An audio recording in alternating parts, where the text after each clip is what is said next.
We've got one question. Are you all ready for the hype?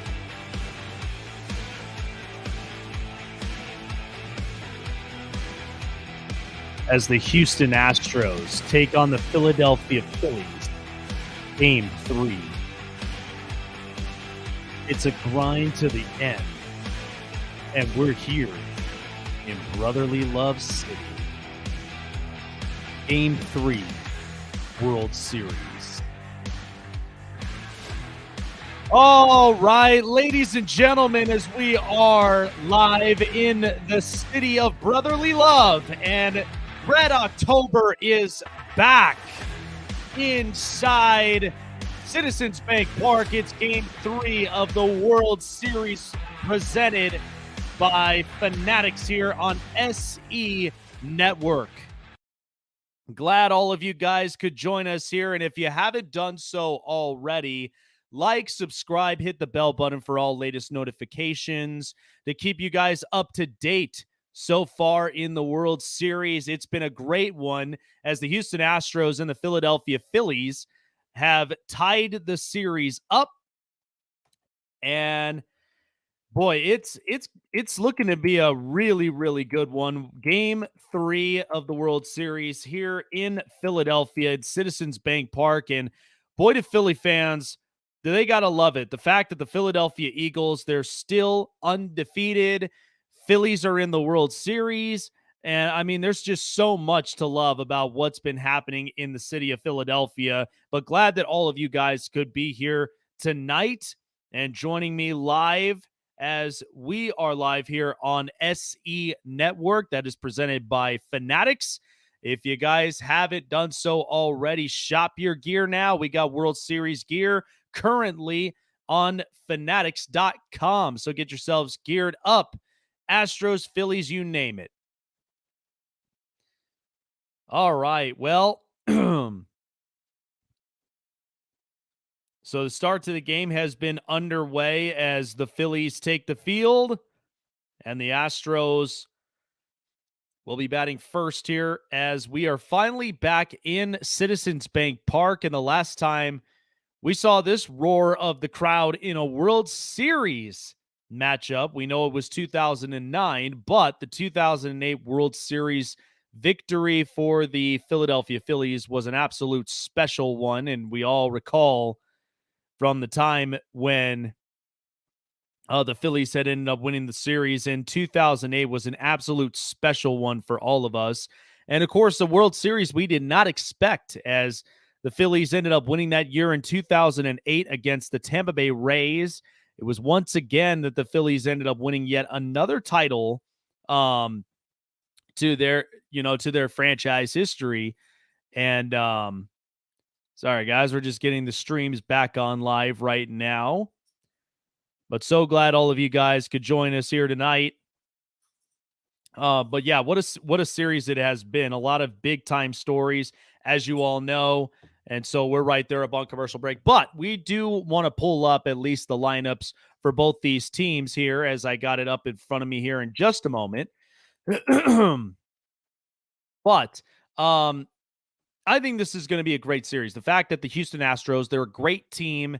They have been the big headliner in the World Series. And, of course, the Philadelphia Phillies, they're the great story. So, great team versus great story into this one. Series is tied 1-1 as the Phillies ended up taking Game 1 in the 10th against the Astros.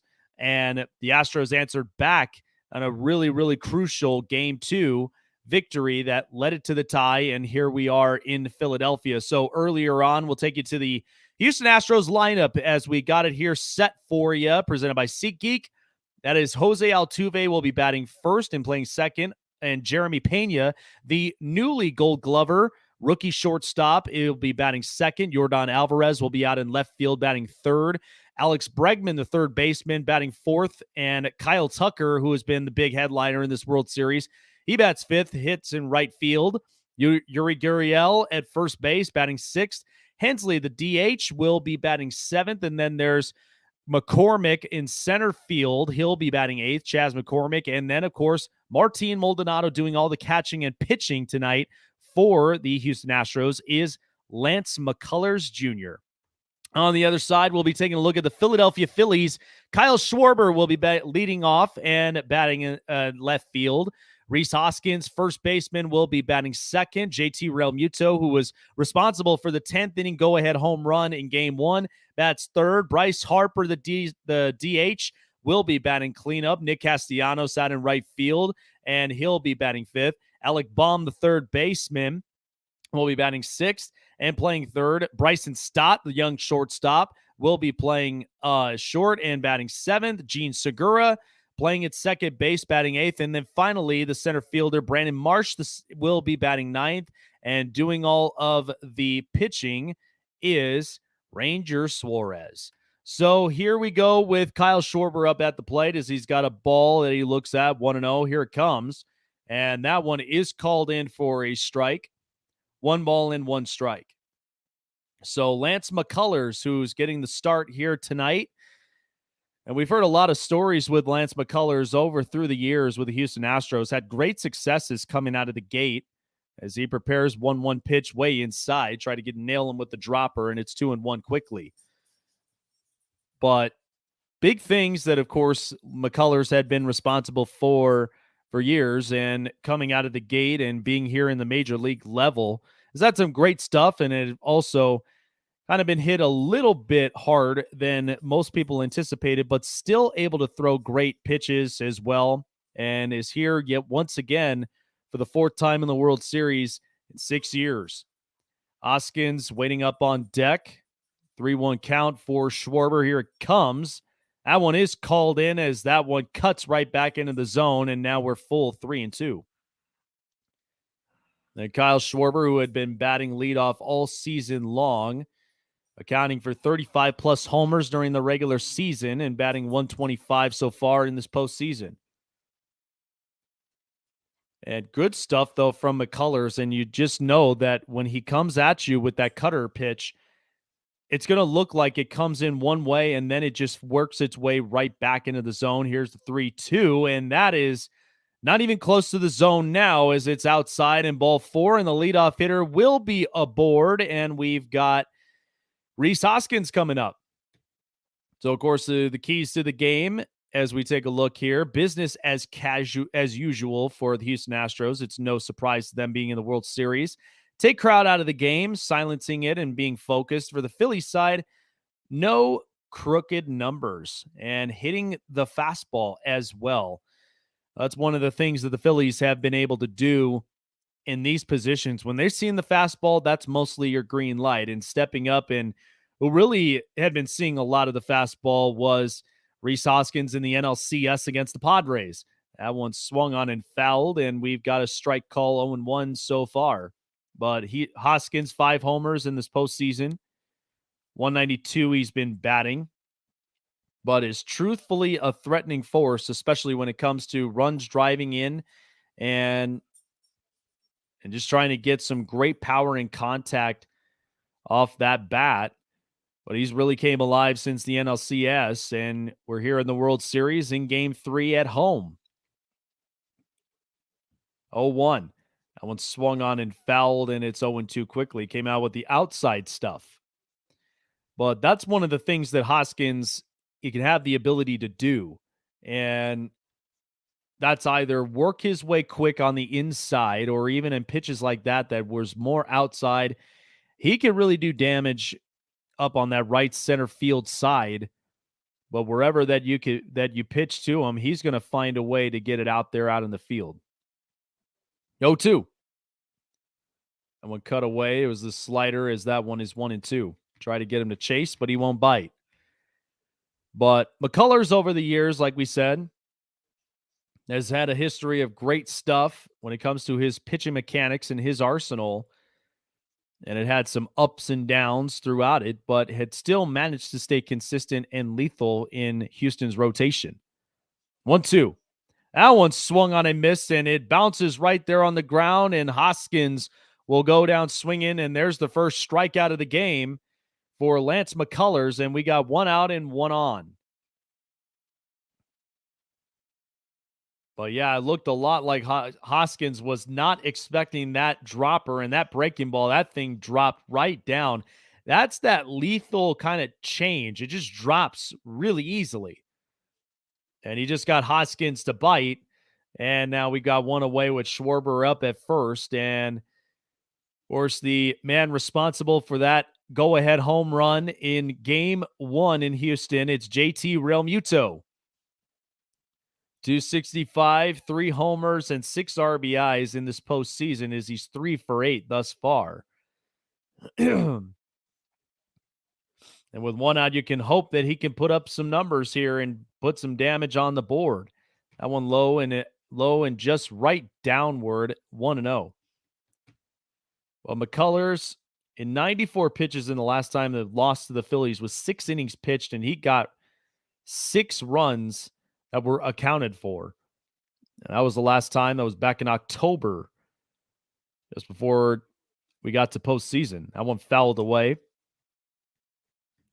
And Real Muto is at 1-1. But the Phillies have been able to figure out Lance McCullers, and the last time they'd seen him was there in October of about the 3rd or the 6th. But in home games for JT Realmuto, he's quite the homer. 314 average, 12 homers, and 50 RBIs. And has kept quite the consistent number. So he loves the comfortability of putting up some offense at home. That one way inside. We're almost close to the belt level. That one's 2-1. But you're facing off against a guy that at any point when you start to throw some dangerous stuff, you don't want to make a mistake up on that fastball, because then that's when it comes to bite you really hard. And McCullers keeping his composure as he's been in this position before and facing the Phillies since the last time in October.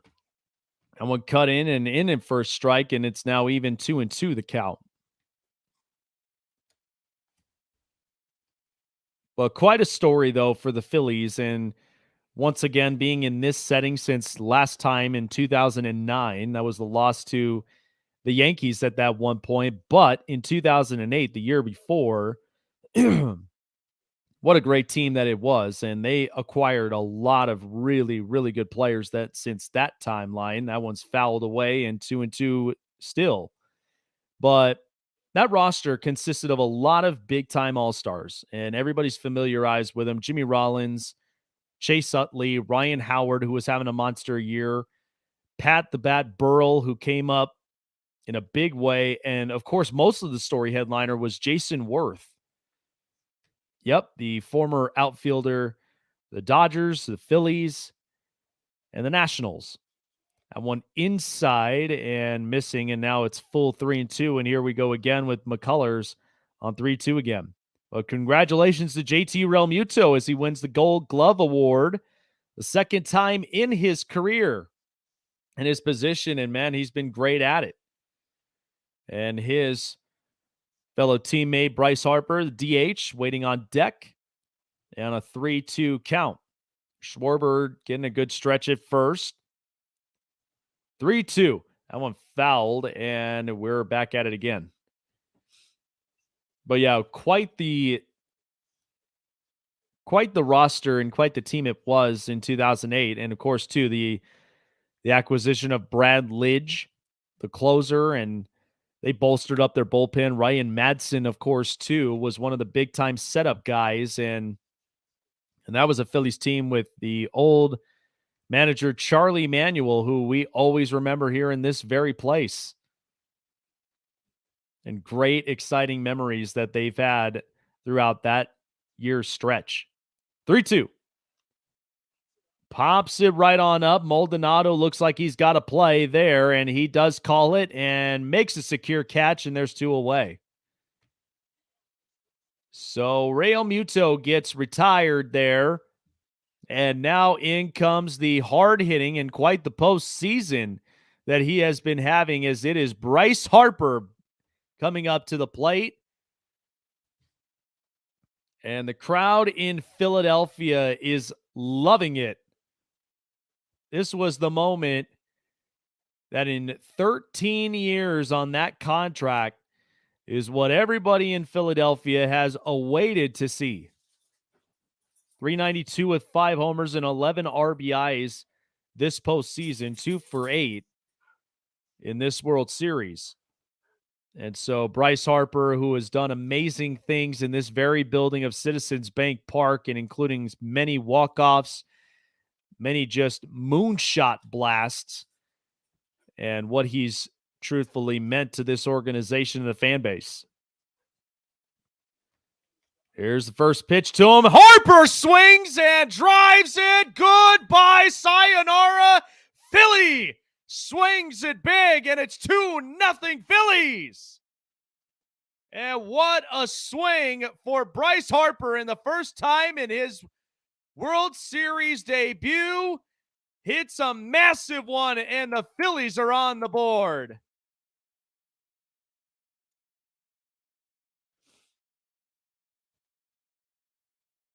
That thing looked like an absolute moonshot, and it was the first pitch he saw. Wasted no time.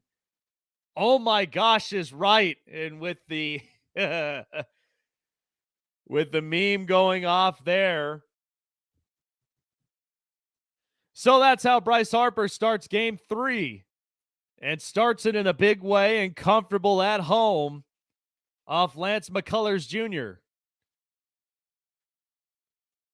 And it did not take long at all. And you could just see, as we get replay here in just a moment, as Nick Castellanos, the 5-hole hitter in right field, sees a ball 1-0.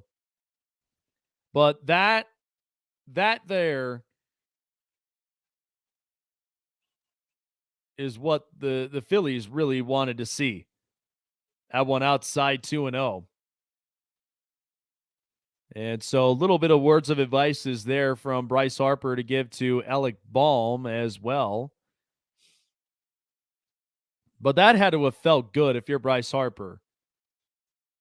The fact of years and years and years, 10 years exactly, that he has not gone into the World Series. And man, this has been a long time coming for him, and well deserving to be here in the World Series. And same for this man.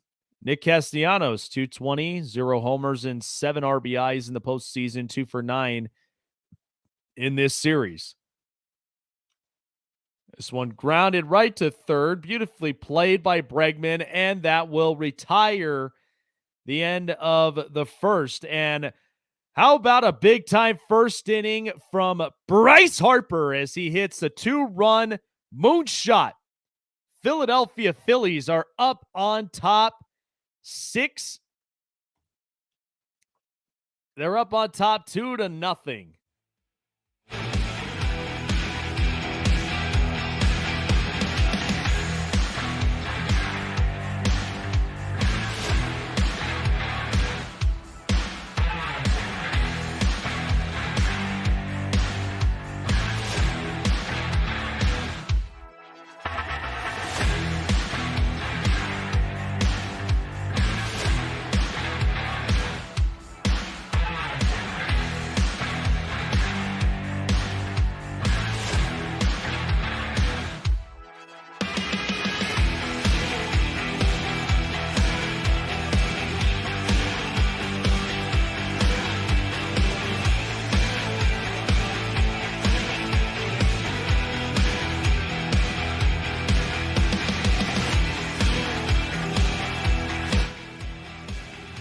This portion of the World Series on SE Network is presented by Fanatics, the #1 big-time sports store to get all of your apparel from every team of every type that you can ask for. That is fanatics.com. Shop online now.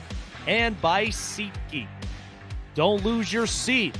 Get your seats and get your tickets at the right price for your favorite live event, sporting event, and more with SeatGeek.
Welcome back to Game 3 of the 2022 World Series presented by Fanatics here on SE Network.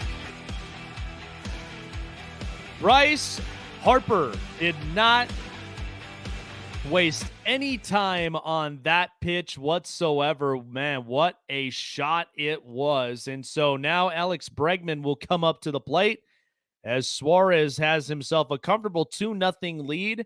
All thanks to Bryce Harper's 2-run homer, and Bregman sees a strike. They're 1-1. 316, 3 homers in this postseason. And Bregman's going to chop this one to third. Beautifully played by Alec Bohm, and will retire Bregman quickly, and there's one out. But here was the NLCS in Game 5. It helped send the Phillies to the World Series as the swing of his life. Bryce Harper had it there in the NLCS, and he comes up big in a big way in the World Series with a 2-run bomb in Game 3 at home. Well, he's just an absolute swing, and that's what everybody in Philadelphia was long awaiting for, was a swing like that where he was just going to end up getting a hold of it, and he does so in beautiful fashion. So here's a guy who's got an interesting swing, but yet it's very lethal offensively. That's Kyle Tucker as he sees a ball 1-0.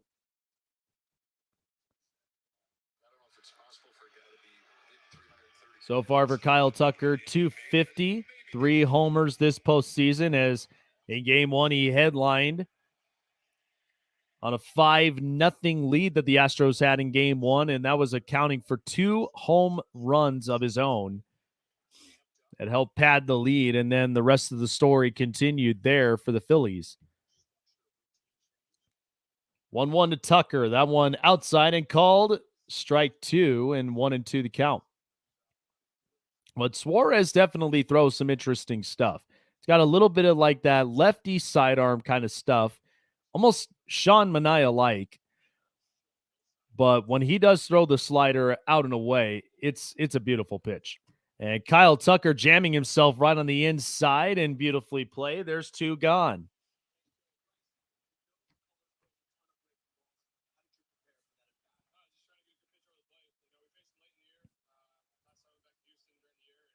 But you have 2 home runs in his last 2 pitches at home. But he made that one count indeed.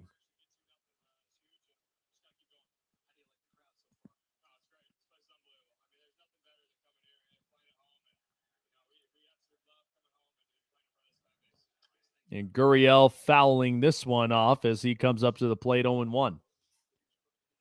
So Yuli Gurriel, 342 this postseason, 2 homers and 3 RBIs. He's had 0 strikeouts thus far in 39 plate appearances. And Gurriel, that kind that when you look at just his approach at the plate, and he just loves to crowd that batter's box so much. That one swung on and missed, and it's 1-2 quickly. But Yuri Gurriel, I mean, he's lethal on the offensive side when he gets into a pitch, but he's also somebody that's hard to strike out at times. One up top and misses 2-2.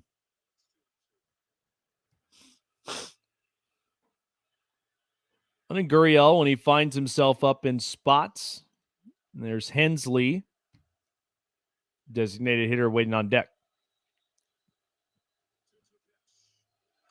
Gurriel grounding this one, and it might be tough for Bohm, and he won't make the play. It was a hard chopper, and sure enough, Yuli Gurriel gets on base one way or another. And the Astros got a man aboard. Well, that was just one inside pitch, hard chopped, but it was just slowly slowing down, and that was where Bohm kind of played a little far back, but it was anticipating at least a little hard ground ball that would have gotten his way, but instead it was a jam up, and that's what got him there to first. So David Hensley, 345 there in the postseason. But David Hensley getting his look at Game 3 in the World Series. 6'6", 190 pounder out of San Diego, California, 26-year-old. But it's been interesting seeing a lot of these Houston rookies from top to bottom. This one right in there for a strike, 0-2. But the guys that do come up from the farm system of Houston, they're just automatically just really good. I mean, we saw this with Yordan Alvarez, Carlos Correa, was now with the Twins, but has opted out of his contract and is a free agent. That one I poked a little, but he did hold himself back, 1-2. But at the same time, and even Jose Altuve and several others who have come up from this Houston farm system, they've done such a great job. But good job by Hensley to holding his bat back and not going after that pitch. That one way inside, and it's 2-2. So after finding himself into the hole, he finds himself even. Well, that's the kind of thing that Suarez does pitch, though. And even on inside pitches, he likes to get batters, especially right-handers, to freeze. Or in this case, jammed up Yuli Gurriel, but still managed to get a base hit off of it. 2-2. That one down on the ground, and a good dig up by Real Muto. And now it's full, 3-2. And Chas McCormick waiting on deck, the center fielder.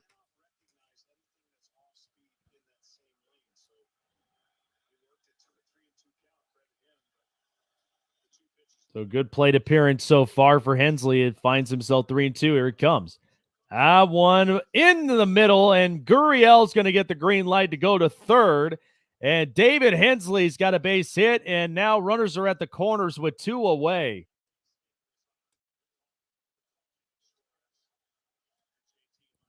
And yep, this one just kind of dropped slightly, but David Hensley able to get that base hit and right back where it came from. Gets Gurriel there to third. And a nice job. Good hand-eye coordination from Hensley as well.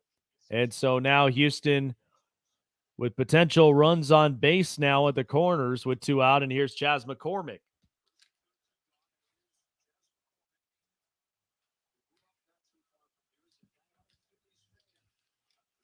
So Chas McCormick, as we ended up mentioning, Philly kid originally. Grew up not too far from around the Philadelphia area. So you got to think this is a massive setting for him as well. Being an East Coaster, 280, 2 home runs and 3 RBIs in the postseason. I went up top and misses 1-0.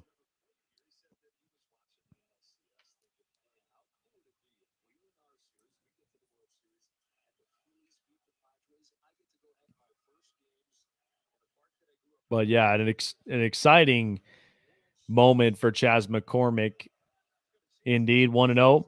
That one inside does find the zone, 1-1. But the fact that being prepared for a moment like this, and even though the Astros getting to the World Series for the 4th time in 6 years, but was ready and waiting to seeing if the Phillies could have possibly beat the Padres, and sure enough, they did. And here they are in the World Series in Citizens Bank Park. So sinking in every moment of it. That one swung on and missed, and a big hack by Chas McCormick, and it's 1-2. But that there is where you could literally find yourself in that position. And that right from there, just a big old hack. And 1-2 coming. Up top again, 2-2. And that's what Suarez is trying to find, is just getting him to swing upward. And even on that big hack that he had earlier. So that's where he was trying to find that zone. A McCormick close swing. Here it comes. And right in there for a called strike 3. And the inning is halfway over as we get to the bottom half of the second, and Suarez keeps the lead intact. But big time plays, Nick Castellanos with the catch, Harper with the 2-run bomb. Phillies 2-0.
Welcoming you back to the bottom half of the second inning here in Philadelphia. Lance McCullers going back to work against the Phillies. And here we go. Swing and a drive and all the way out toward left field, and it's gone! Alec Bohm with a bombs away. And wasting no time in the first pitch, and just like how Bryce Harper done it, it is 3-0 Phillies. It's all bombs away from here.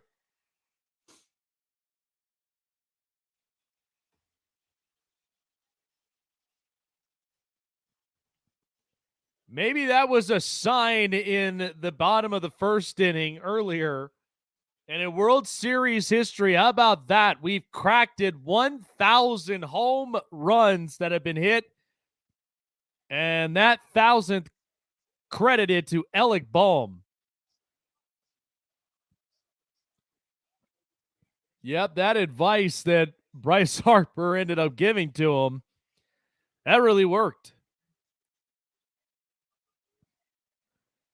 But boy, Alec Bohm getting himself into the game any way he can, and he does so indeed. And so now here is the young shortstop, Vegas product, Bryson Stott.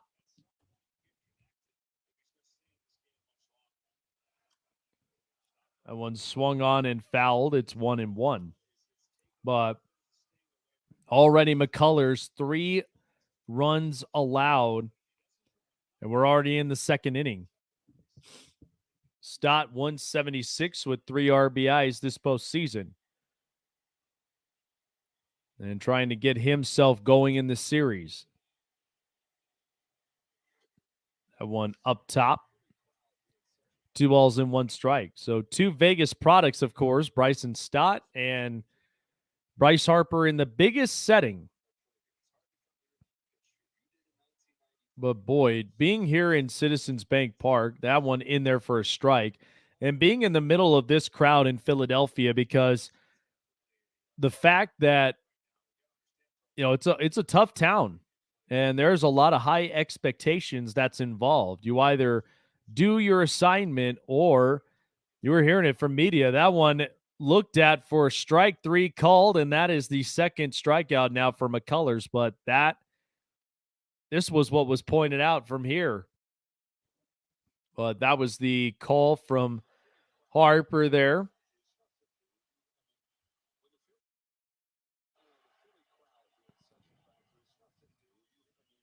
And yep, just mentioned it to him that was probably going to be the pitch that was going to be thrown to him. And Baum wasted no time, and sure enough, got a solo shot and extends the Phillies' lead.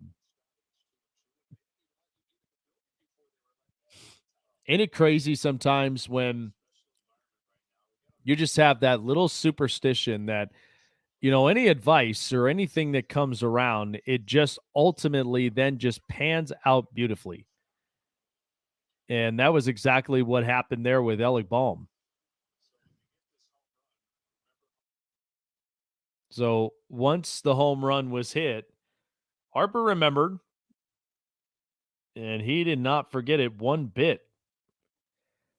He was like, "Hey, come over here. This was exactly what we talked about." And sure enough, it worked out best.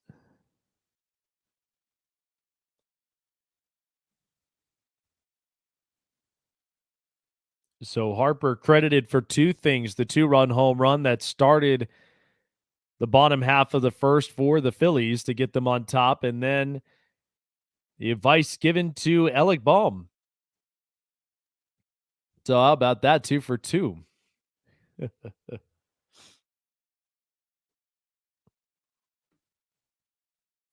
And we got a little bit of a technical difficulty, but we are doing our best to get the stream back here.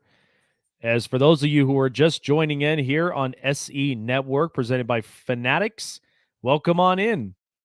We appreciate every single one of you guys. Hit the like, hit the subscribe, hit the follow, and hit the bell button to keep you guys up to date.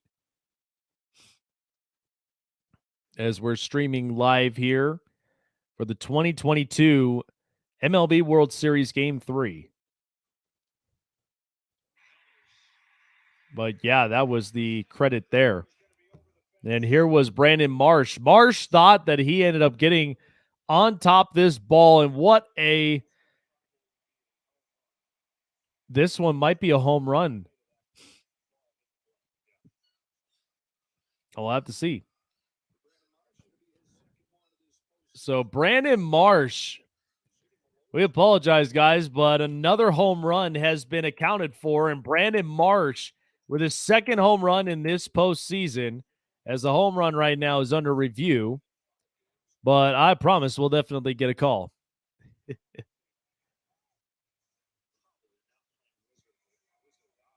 But Lance McCullers just already up and out of the gate, not looking real too good in game 3 of this series. And so the umpires and the crew chief coming together and to find out what the call is on that home run.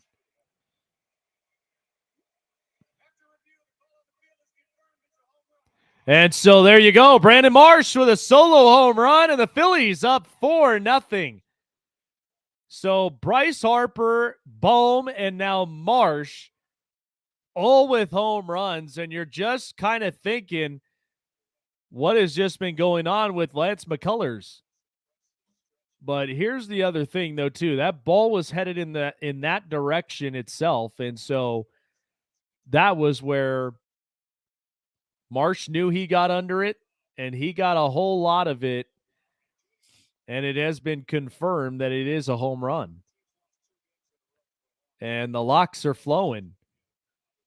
So the bottom man hitting the home run, and now we're back to the top with Kyle Schwarber as that one's outside 1-0.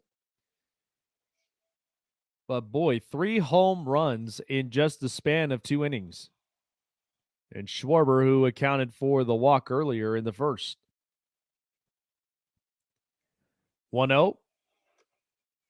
Cuts right inside, and that was a beautiful pitch, too. One that starts up top and coming right across, and it's 1-1. That diagonal look. Offense tonight with 9 plate appearances, 5 outs, 3 homers, and 1 walk. So that has been the account from all 9 batters in 2 innings. One in there for strike 2, 1-2.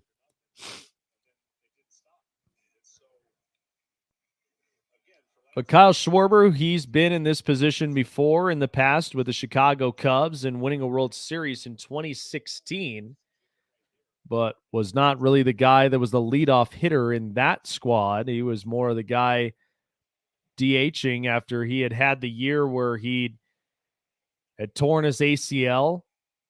People thought if he was ever going to end up swinging the same again, but after rehab and working out as much as he has, that one up top and missing 2-2, he had found his groove, and that was where, too, he also lost some weight in the process and found himself more into the outfield than he has of being the catcher, because that was originally how he started in 16 under the Cubs farm system.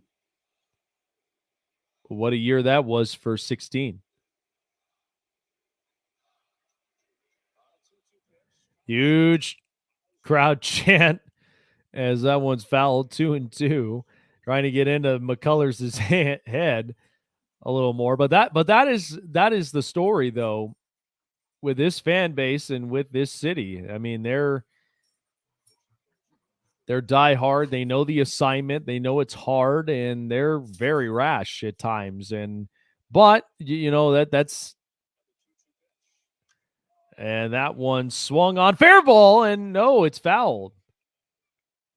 Almost looked like it was kind of going down that line. So Schwarber will be headed back to the box again, 2-2. But yeah, this crowd, there's no wasting any energy or whatsoever. But Phillies are the first team with 3 homers in the first 2 innings. So a World Series fact there for you. That one bouncer, it is in play, and Gurriel will field it cleanly. But the home runs between Alec Bohm, who started the game off in the 2nd inning with it. Big one on the first pitch, and then Brandon Marsh to follow. As it's 4-0 Phillies, and we go right to break.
All right, folks, we're back here.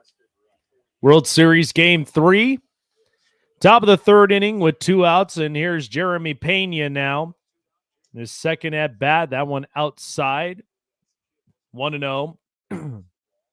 Quite the long delays, especially with the just everybody streaming the series right now, but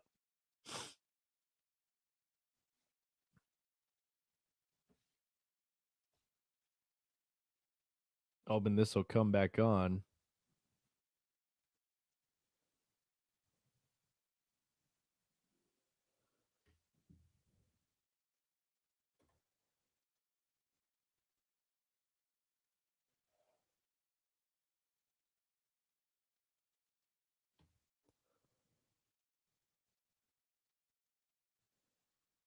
Come on.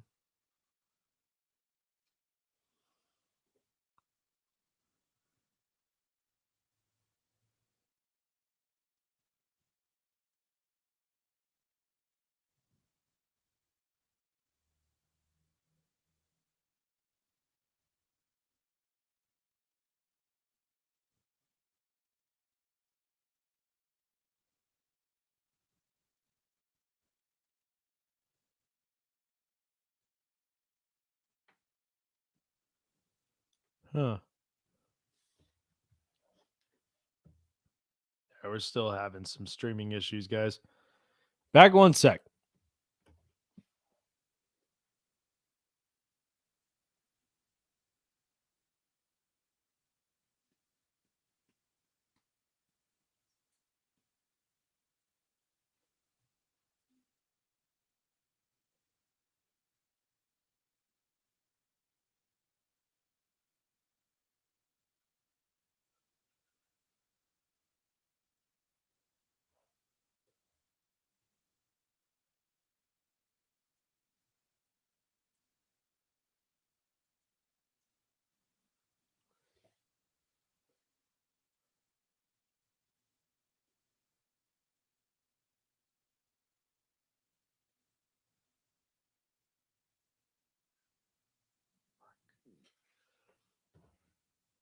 God, you fuck sticks.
All right, we're back now with the bottom half of the third. And one out. Phillies still on top. 4-0 after a pair of home runs. JT Realmuto, the three-hole hitter, who flew out in the first, will be back up again here against McCullers. One swung on and fouled. But looking at a lot of McCullers' mechanics tonight, I mean, there are some of those pitches he is just basically leaving over the plate. And part of those things, that's one you're trying to avoid, but McCullers throws that one away, 1-1. And Harper, who hit the 2-run home run earlier in the first inning, he's up on deck. 1-1. Swung on and fouled.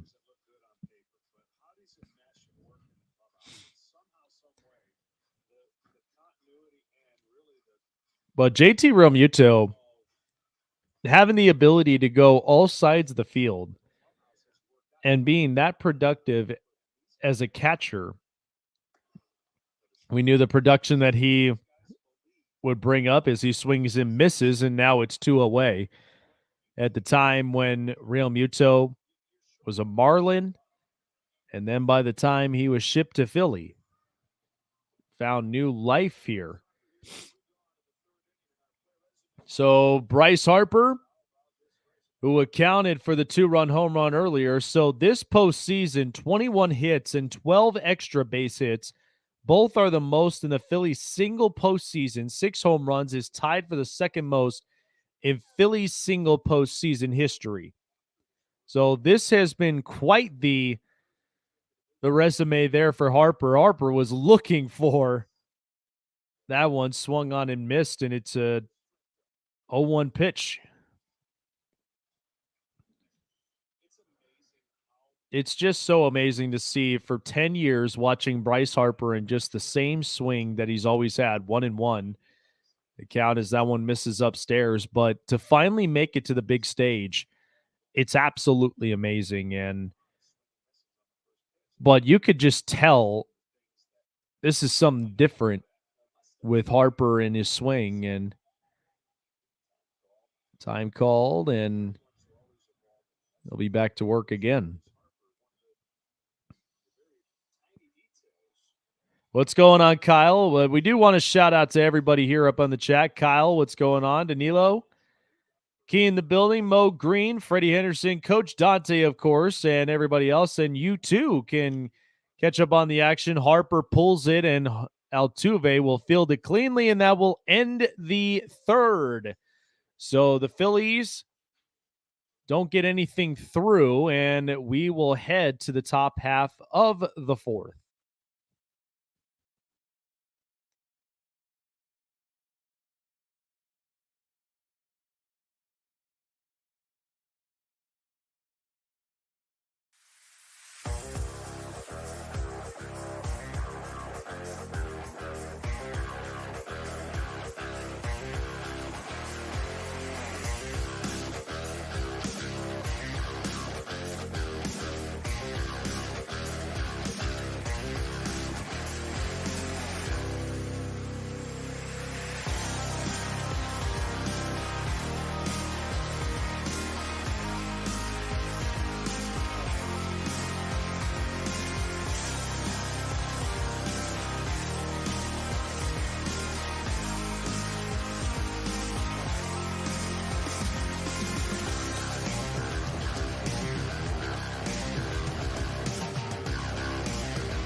So Ranger Suarez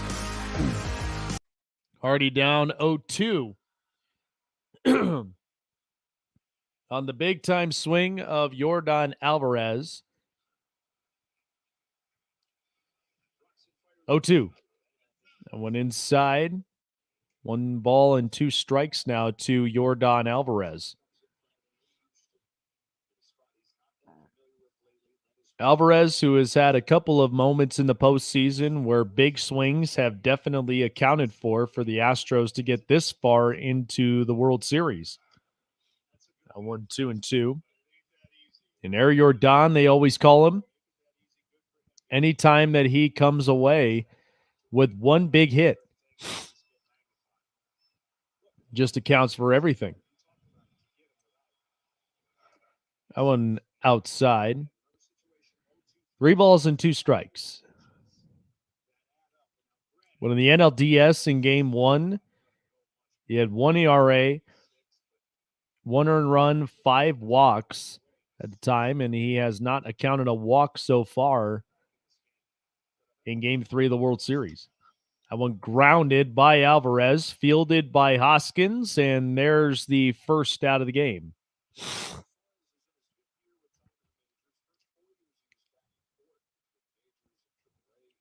And Suarez, in his 5th year in the major league level, he bounced around from a bunch of clubs early on in his career, but to finally find himself in this setting.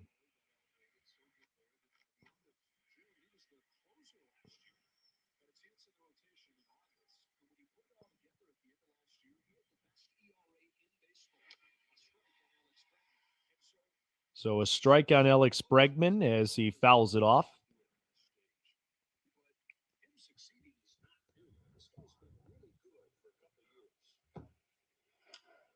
And Bregman fouling this one opposite side. But Bregman, 308 in the postseason. Always has been quite the dangerous bat in an Astros lineup that is just stacked with different dangerous hitters there. That one outside, 1-2. And especially for the years that they have gained so much experience with 4 World Series appearances in 6 years. We know the 17 title that had been stained for years. They made it in 2019, 2021, and here they are in 22. 2-2 the count.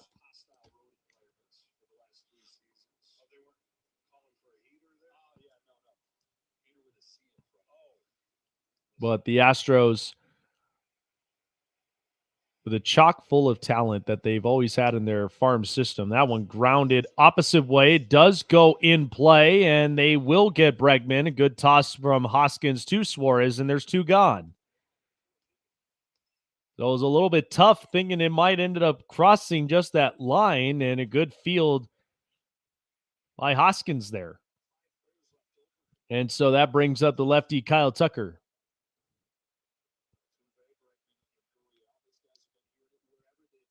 And the funny thing is, watching Kyle Tucker in the last few years he's been at the major league level, because an awkward swing where he just kind of looks like he's leaning over, but in the end, he crowds a lot of the plate and just forces you to throw mistake pitches that you know that he can get on.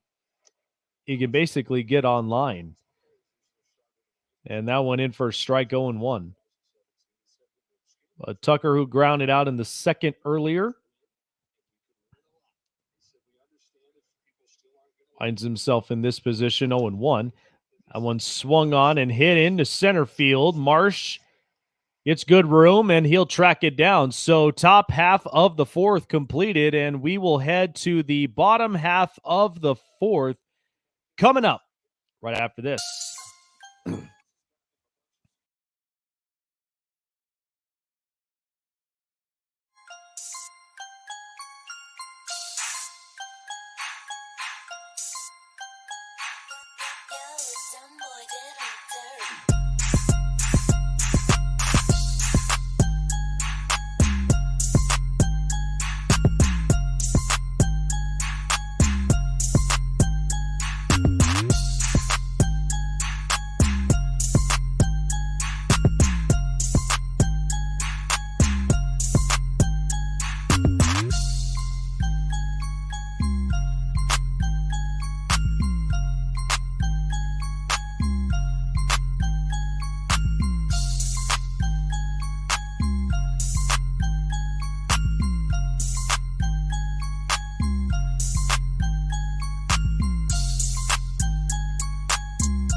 This postseason, this portion of the 2022 World Series presented by Fanatics is here on SE Network and also our other sponsorship, SeatGeek, as well. Don't miss out on your favorite live event or sporting event and don't lose your seat. Go on to SeatGeek.com and purchase your ticket at the best affordable prices available. So Yuli Gurriel back up.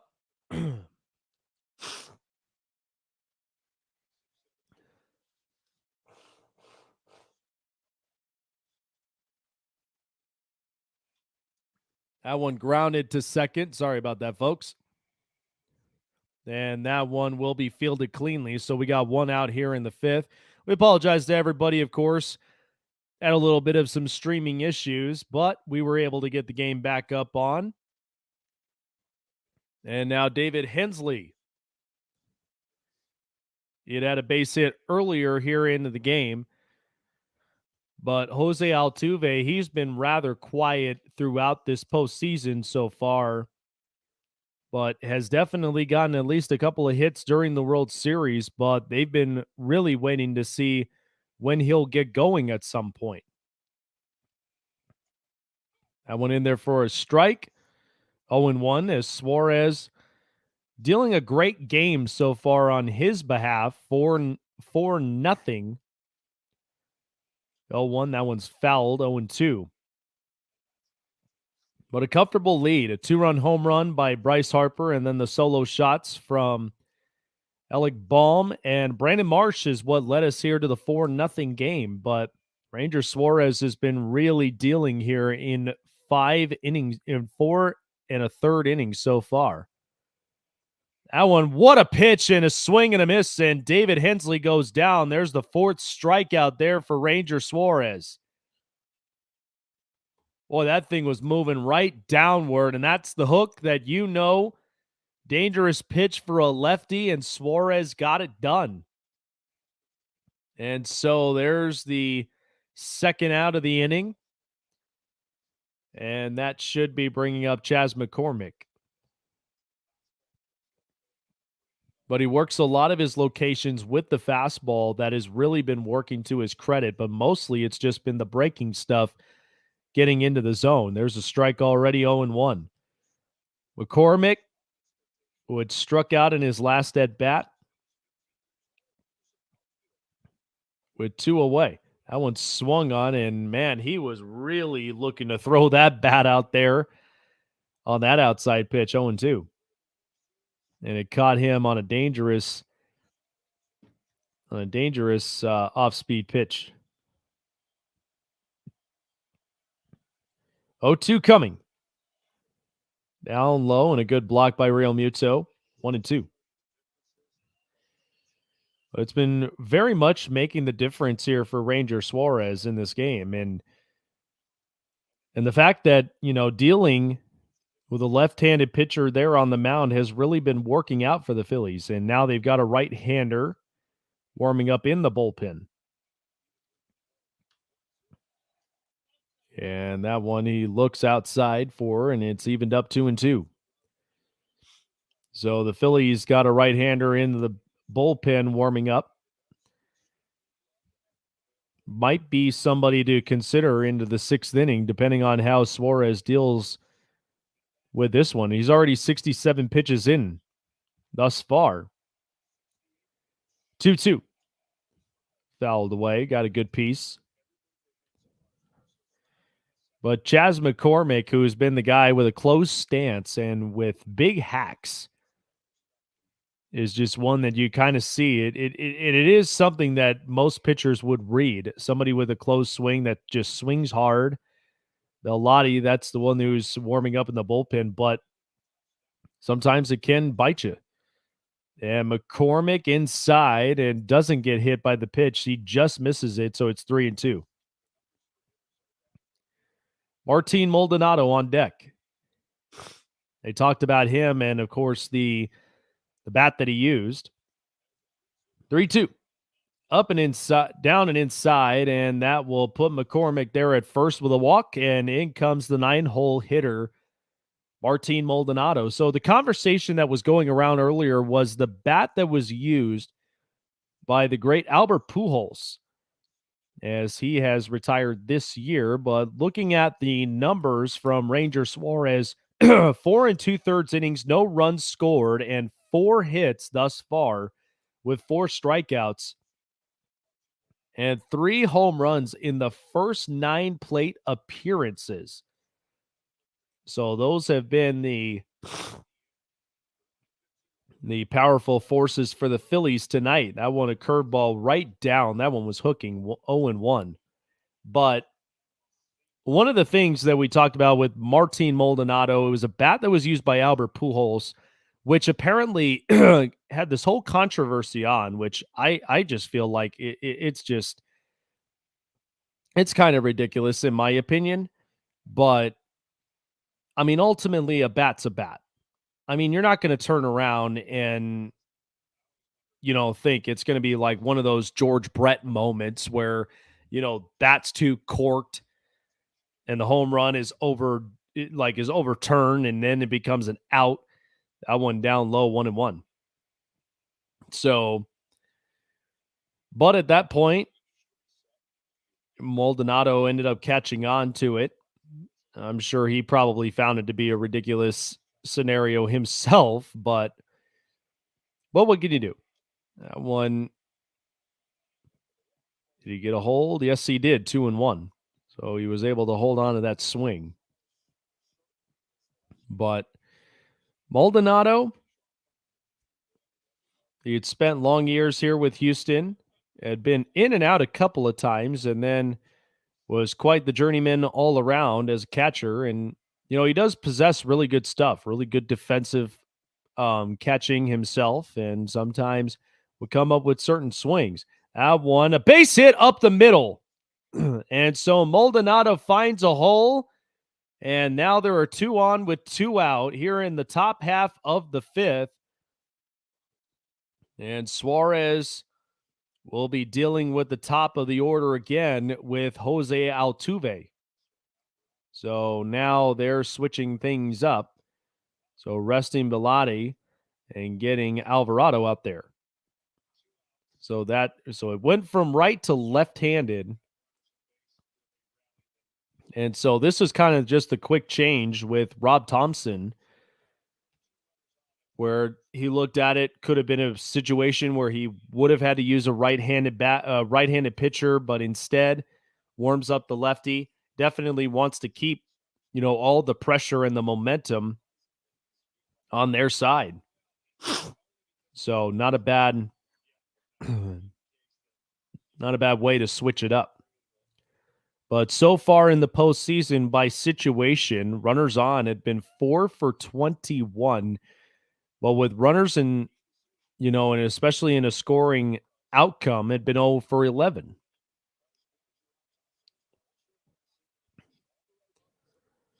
And Altuve, he started this postseason 0 for 25, and since then, have been 7 for 17. That had been a long time, and especially for the leadoff hitter and the longtime Astro. That one up top, 1-0. But it had been a rough start for Altuve throughout the postseason. And as soon as he started to think of the little things, that's where he was able to just kind of find his groove in that point and just stick to the basics. That one popped up. Hoskins signaling, and he does make the beautiful catch. And so we go to the bottom half of the 5th with the Phillies still on top and Ranger in command. 4-0 Phils.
So it looks as though Ranger Suarez, it might end his night at 76 pitches. But what a job that he's done here for the Phillies as we're on the bottom half of the fifth inning with Gene Segura leading off, and he fouls this one away. And it's 0-1.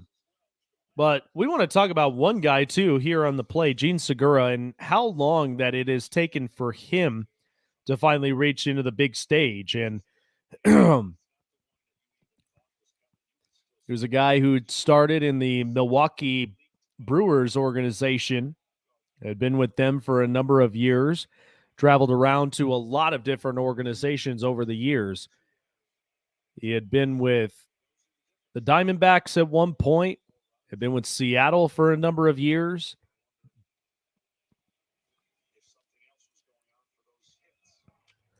And then finds himself here in the Phillies. This one grounded and a nice play by Bregman, and he gets him out quickly.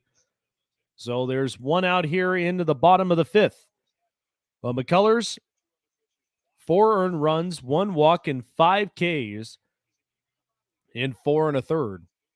But this is kind of the hard thing with McCullers is that even if he gets into a position where he's in a tough jam, can't seem to make, at least the right adjustments in his pitching mechanics, but even if he gets hit, there's times where he does make those adjustments in the game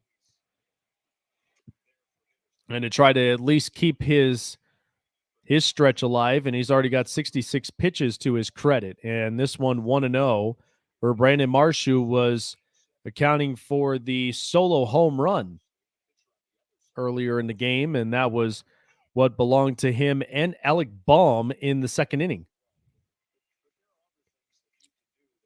So 1-1 the count now to Marsh.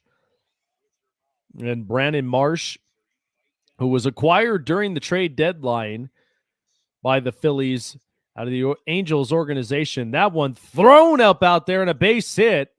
And so the 9th hitter in the lineup gets himself aboard with a smack to right field. And there is 1 on with 1 out. But boy, Brandon Marsh seeing the baseball tonight, hit a home run earlier off of McCullers.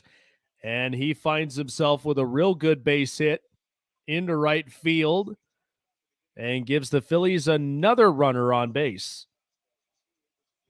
So that'll bring it up to the top and back to Kyle Schwarber again.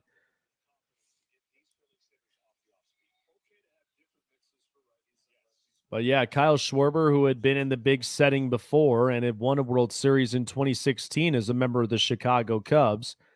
0 for 1 with a walk in the first. And waiting on the first pitch. That one right on the down low corner, and it's in for a strike, 0-1. But Kyle Schwarber, and quite the running years to his credit, he had bounced after the Cubs World Series and their run. They'd gone from the Nationals to the Red Sox, and then here to the Phillies.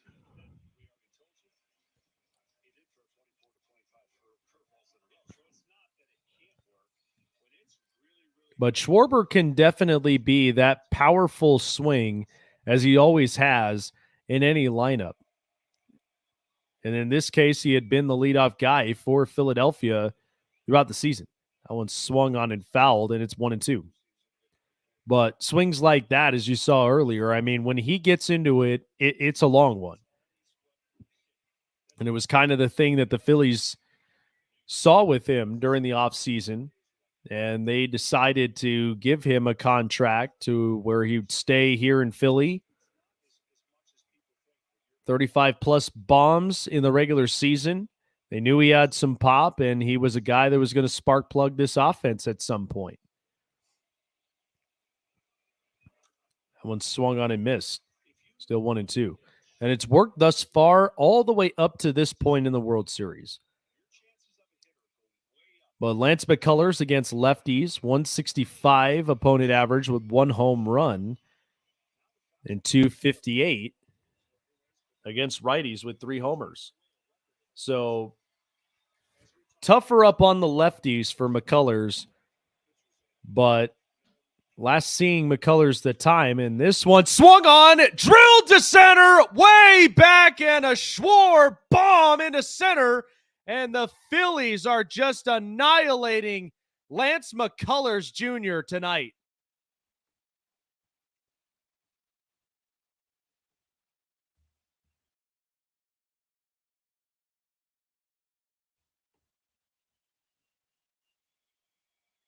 Nothing but home run derby for these fighting Phils. And Schwarber checks in.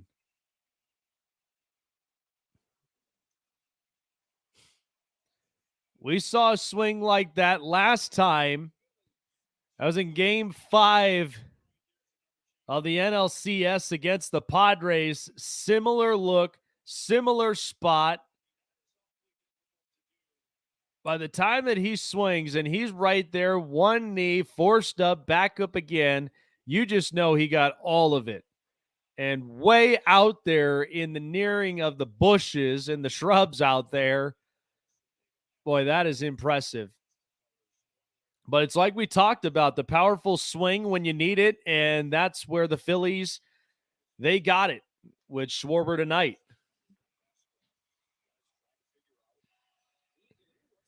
So McCullers still out there, and they are warming up Stanek here in the bullpen. So we've got some life here for the Astros in the bullpen. Now here's Rhys Hoskins. That one cuts up onto the outside part of the plate, 0-1. And that's been another guy who has been shown to do damage, and we saw that in the NLCS. It was the MVP at that time. That went outside 1-1. Boy, are Philly fans just loving it thus far. Fouled away, 1-2. 2 strikeouts tonight for Hoskins. Hadn't really seen much of the baseball lately.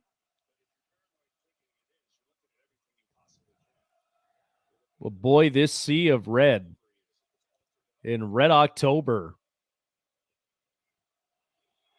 That one outside, 2-2. Well, we remember the times, even in that 2008 group, there was also one other guy when you had a big swing that you needed it. Matt Stairs was that guy,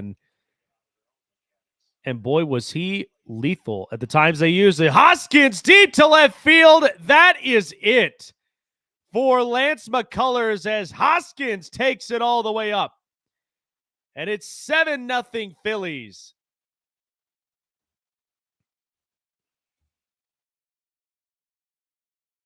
Well, he was due up for a hit, and sure enough, that was the hit.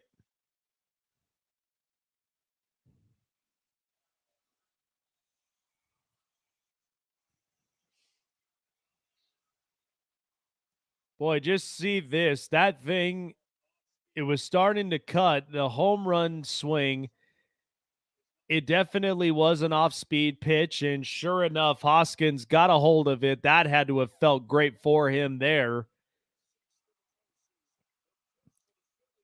But good Lord, that is the 6th home run now for Rhys Hoskins this postseason. But what a grand showing for the Phillies tonight and only in Game 3.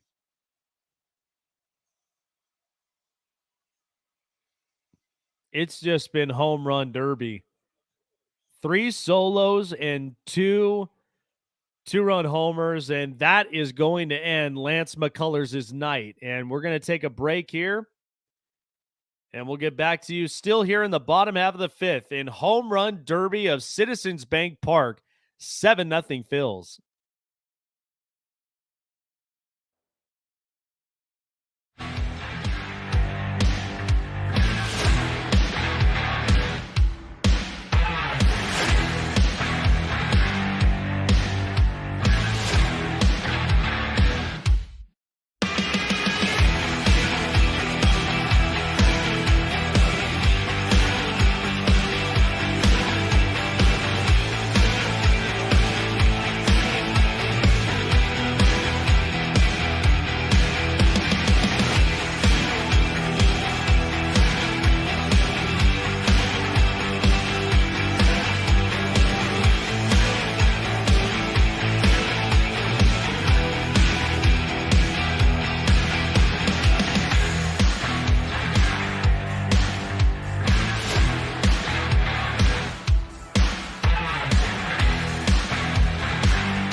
This portion of the 2022 World Series on SE Network is presented by Fanatics, your leader in sports apparel for all major teams.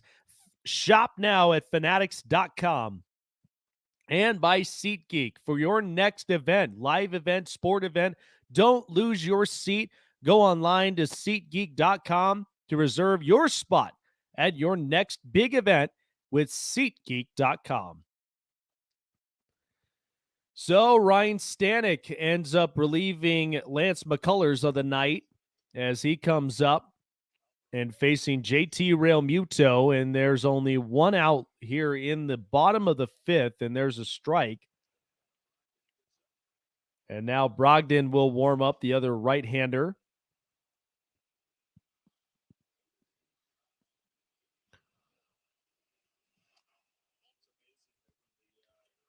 And the funny thing of it is, I mean, you look at this Phillies squad compared to the 2008 squad, there were a lot of big-time home run hitters. I mean, Jason Worth was the was the headliner.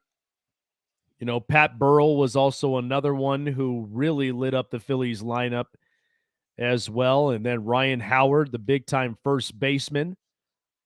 Chase Utley in the middle of it. It's just you could not hit around a lineup like this. And tonight, you have Harper, you have Hoskins, Brandon Marsh, Alec Baum, and Kyle Schwarber. And down goes Realmuto swinging, and now there is two gone from Ryan Stanek. So offense at home during the postseason, 53 hits with 17 homers and 29 extra base hits. So they have loved being comfortable here at home, and that's where they really do feel dangerous. And here's the dangerous man himself who kicked off Game 3 of the World Series, Bryce Harper with a 2-run homer in the first.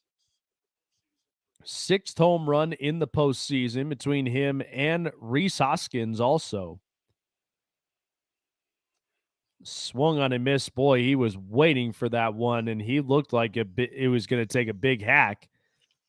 0-1.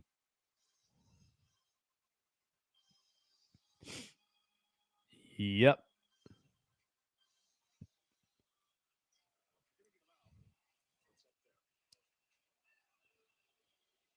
Harper on 0-1. Swing and a miss. And Stanek making him chase on a lot of those big-time pitches there.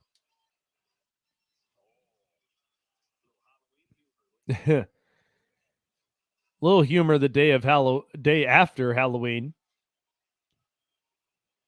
Nothing scarier than the Phillies just spooking the Astros 7-0.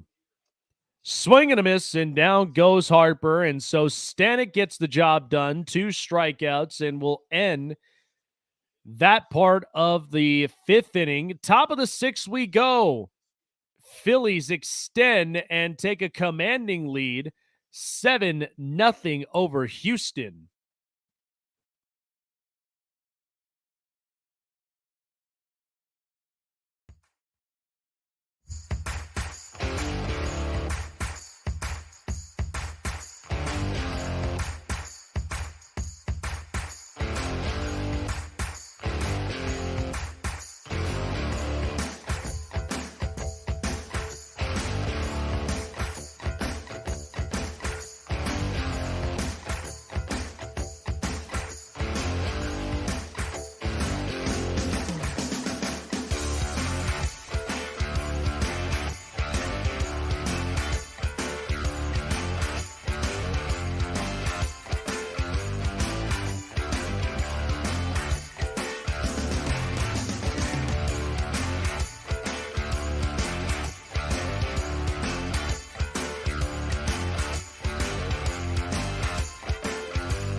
7-0 Phillies as we head into the 6th inning. And boy, was it home run derby for almost everybody up into the lineup. Jeremy Pena showing bunt, and he bunts it away, and it's foul, 0-1. So Connor Brogdon, he'll come on out. 5 2/3 innings he's pitched, only giving up 2 runs and 2 walks with 7 Ks. And really being lethal in this postseason. But had been very, very stellar during the regular season with 3.27 ERA, and had been that reliable guy that the Phillies had been looking toward in their bullpen. That one's swung on and fouled for the new young Gold Glover, Jeremy Pena. And coming into a year where Pena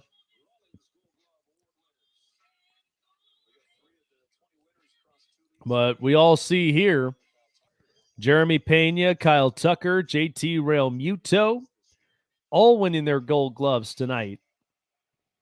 And congratulations to all of them.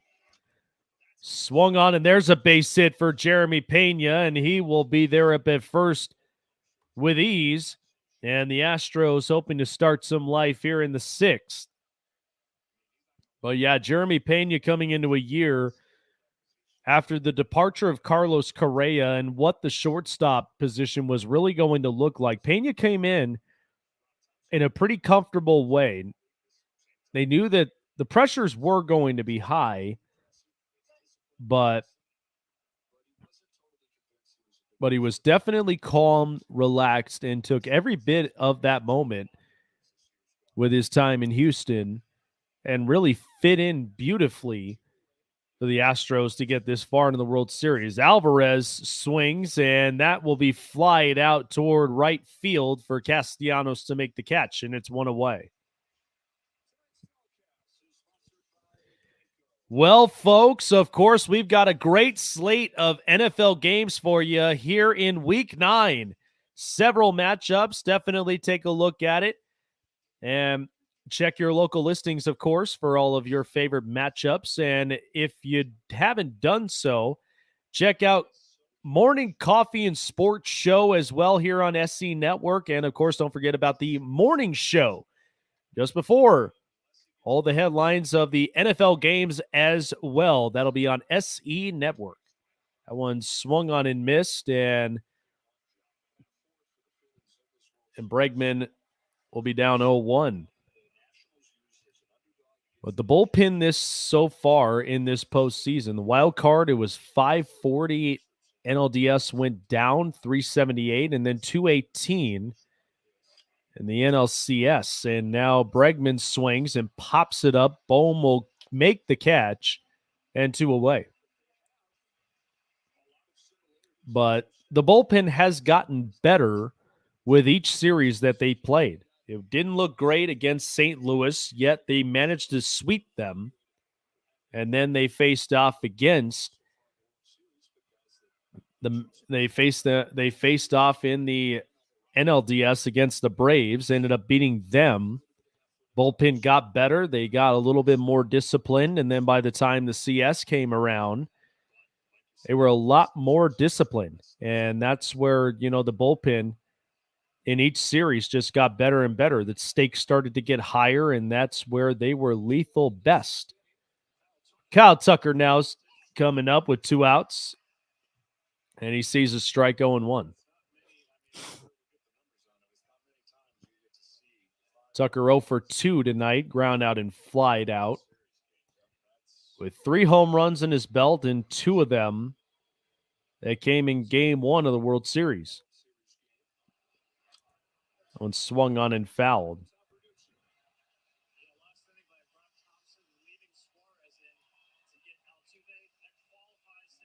So yeah, talk about the year, though, that the Phillies turning themselves around. They started the year where they had Joe Girardi as a manager, ends up getting fired just about close to midseason. And in came Rob Thompson and changed the just the dynamic of this franchise. Outside 1-2. And Philly's a great culture. It's a great atmosphere. Very much, very much a hardened city, of course, and those that you definitely got to have thick skin in. And when you play in Philadelphia, there's high expectations. You cannot afford to fail. 1-2. One swung on and fouled. Nobody predicted the Phillies whatsoever to be here in the World Series. And against all stakes and all odds, and Philadelphia has always known this, whether the Eagles, the Phillies, the Sixers, or even the Flyers, I mean, they're big when they're known as underdogs.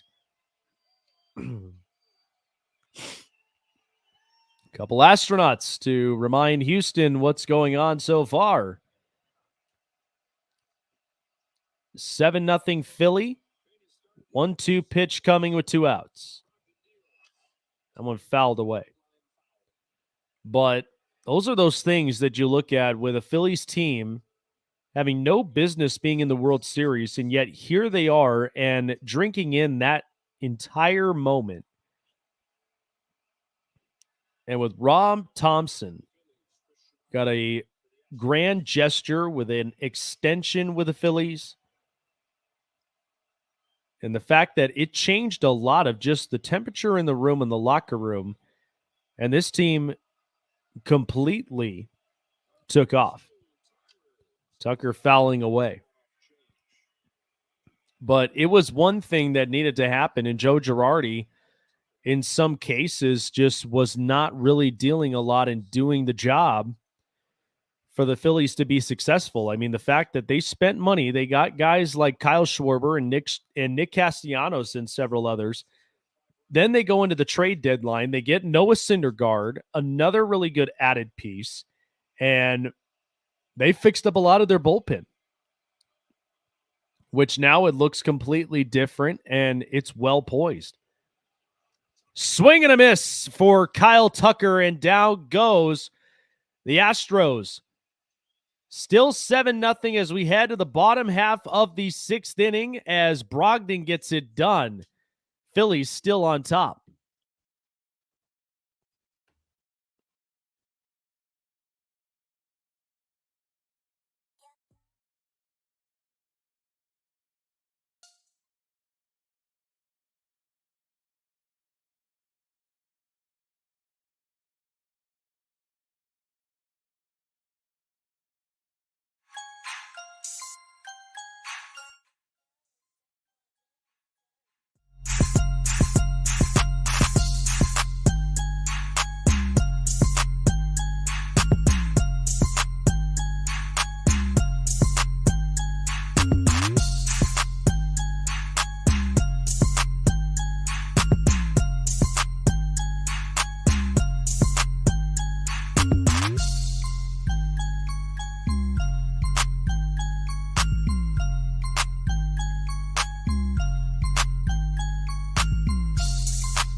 All right, so Nick Castellanos comes up here in the bottom of the 6th inning and gets a base hit for the Phillies.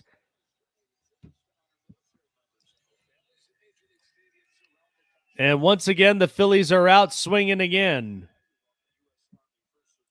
So bottom half of the 6th that we are in, Castellanos, who left it off and now is on base with a base hit. And that'll bring up Alec Baum. 1 for 2 with a solo home run in the 2nd.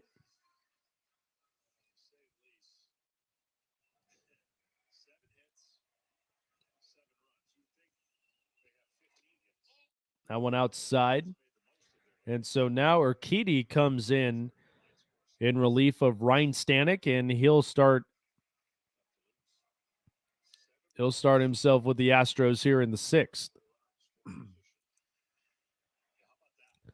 And so far, it's been no life right now for the Astros offensively. They've been struggling to try to, at the very least, get runs on, but it's just been a handful, especially against Phillies, the Phillies bullpen.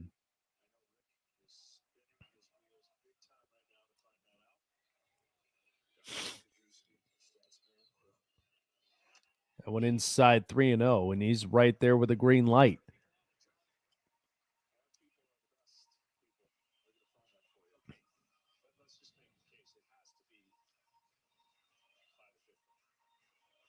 So Bryson Stott waiting on deck, 0 for 2.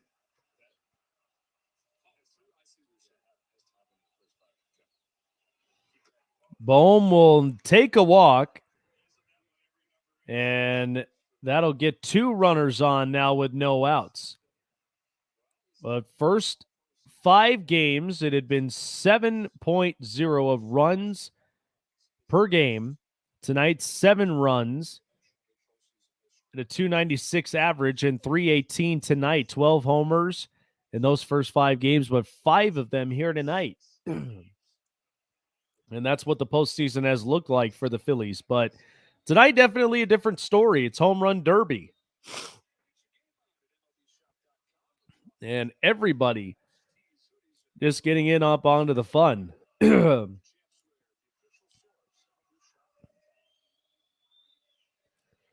Bryson Stott a strikeout and a ground out in his last 2 at-bats. Hoping to get himself on here in the 6th. That one he sees as a strike at a breaking ball. 0-1. But Bryson Stott, his rookie year this year, who came in, and a lot of people thought, because of the pressures being the Vegas product and such, and there was a lot of different expectations, but, he bounced around from top to bottom. But in the end, stayed comfortably, played real well defensively for the Phillies, and who had filled in the right moments. And so at that point, you started to feel the comfortability, and to the point now being in the World Series. Outside, 1-2.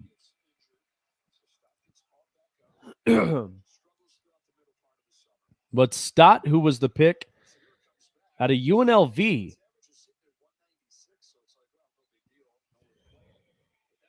where Harper was at College of Southern Nevada when he was the number 2 overall pick. That one swung on and fouled, 1-2.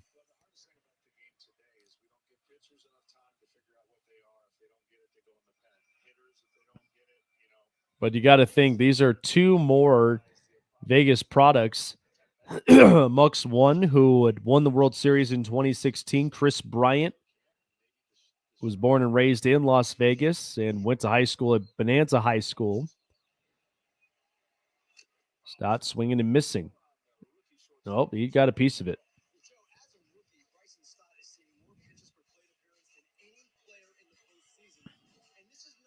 And this is a guy that has been seeing an awful lot of pitches, to his credit, on each of the at-bats that he's had all season long.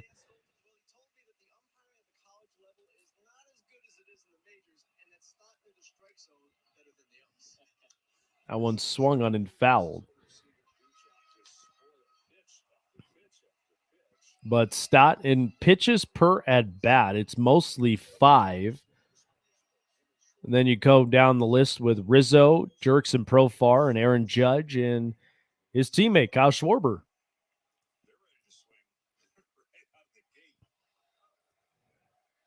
But it's what makes it harder for opposing pitchers. That one fouled away. It's about close to 7 pitches so far.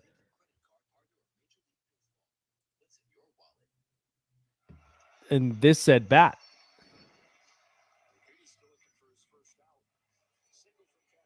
So Castellanos there with a base hit. Alec Bohm got a walk, no outs with Stott at the plate. Pretty pressurizing scenario for the Astros.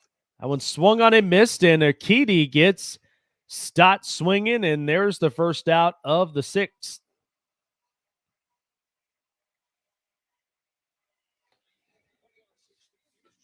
So here comes Gene Segura now, a strikeout and ground out to his last 2 outings.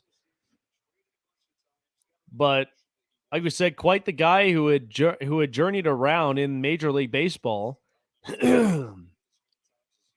starting from Milwaukee and then all the way to where here he is with the Phillies. And he had the finger injury that he had early on, and that one down low. That one gets bounced around, and the runners will advance. So now it's even more pressurizing.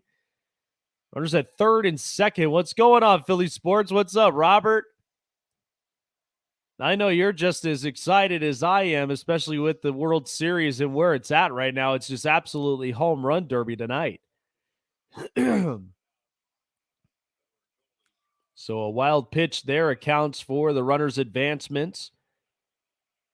Now the Astros a little bit more in a deeper hole. That one outside, and Segura, of course, does have that ability to poke it on the opposite side, and so. But yeah, had the finger injury, and he had been frustrated with the amount of injuries that he had been accumulating over the course of his career. Had a great season with Arizona and then had a great season with Seattle. And once he came here to the Phillies, was making his mark in the middle of the lineup, and mostly even too just being that guy there offensively and defensively. But it has been quite the journey for him and really has paid off well to be here. 1-2. One swung on and fouled.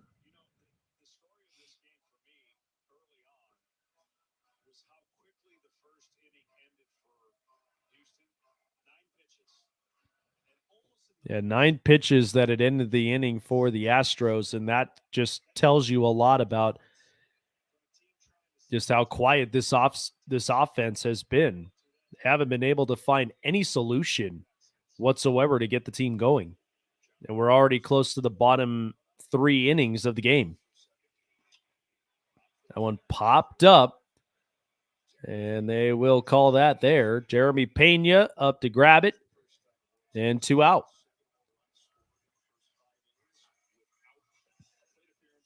So that'll bring up Brandon Marsh, 2 for 2 tonight, with a home run and a base hit in the right field his last 2 times. But it all started with the big moment with Bryce Harper tonight, and that's what accounted for 7 runs, and not even just any ordinary runs. These were all of them were home runs, solos and 2-run shots. But Marsh really seeing the baseball tonight in his 2 at-bats. One inside, 1 ball and no strikes. And Brandon Marsh, who youngest Phillies player with a home run in the World Series game, 24 years old. And he had came out of an Angels organization after being traded to the Phillies. And, of course, the rest of the story for the Angels, there. Marsh lifts this one into left field. It's playable for Alvarez. Secures the catch, and the inning's over. So 7-0 still for the Phillies, and no damage had been tacked on more. Top half of the seventh coming up.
So we got Big Noon Saturday, of course, where we've got a big-time matchup as Texas Tech ends up taking on TCU. That all is on Big Noon Saturday, so you don't want to end up missing that college football action. And don't forget, morning coffee and sports in the morning here on SE Network. Top of the seventh now as the Phillies go back to work. And Gurriel comes in against Kyle Gibson and swings and fouls 0-1. So this is his only postseason appearance so far. The last time he had pitched was October the 19th against the Padres. And Gibson, the breaker down into the corner and misses 1-1. But a tall pitcher, tall and lanky, does have some real good stuff.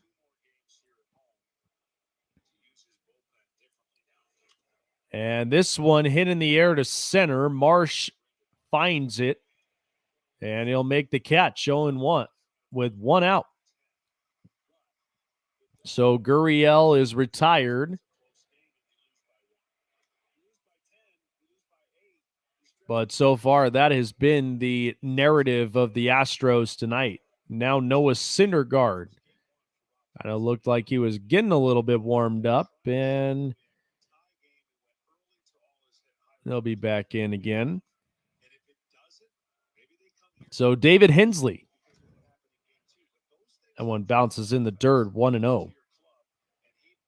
But really the narrative for the Phillies is with the entirety of the club, as you see Aaron Nola, the starting pitcher. I mean, ultimately, it's how you started and then in the end, how you finish. And the Phillies, how they started tonight with the offense that had been hitting home runs after home runs. And then it gotten to the point where the bullpen just became absolutely lethal in every single area that they have hit in. And that is what's really been the key for the Phillies throughout the postseason. And it was taking it one series at a time.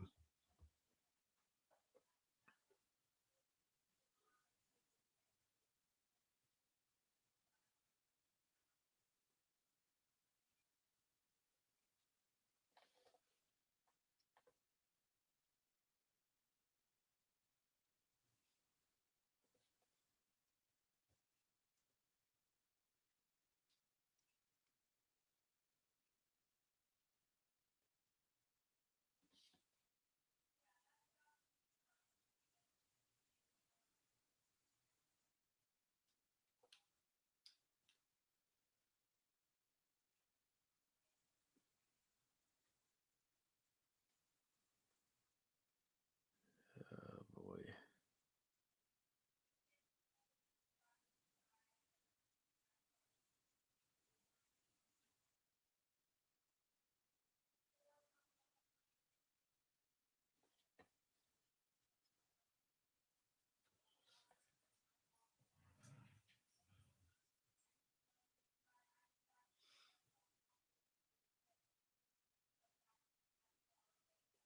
I just do not know why. Sometimes uh, this is kind of the thing we've been looking forward to is just streaming services acting up slow. And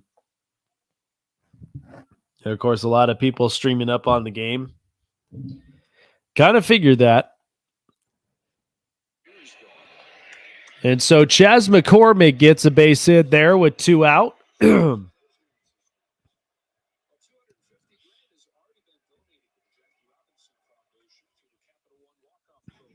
And now up will be Martin Maldonado, the 9-hole hitter in the lineup.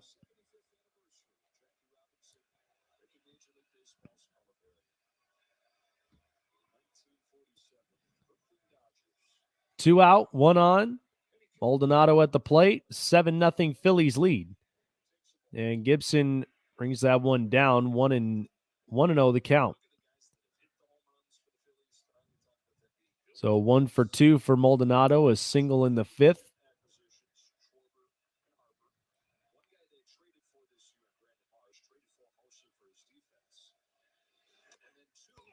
That one up and in, up onto the corner, 1-1. But Kyle Gibson, who had come around from the Twins and the Rangers organization, and just before finding himself in the Phillies, and his only appearance in the postseason. That one swung on and missed, and now it's 1-2.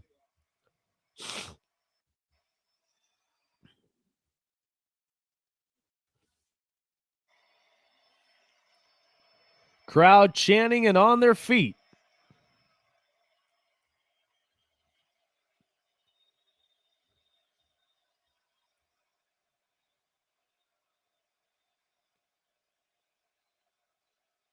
One, two. Couldn't get him to chase, and now it's 2-2.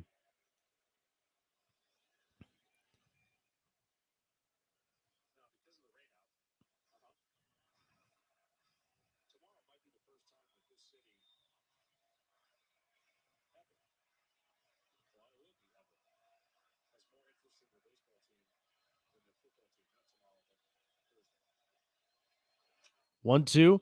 Grounded. Kyle Gibson fields it, and he will get the last out of the inning. And so we are right to the 7th inning stretch. We go.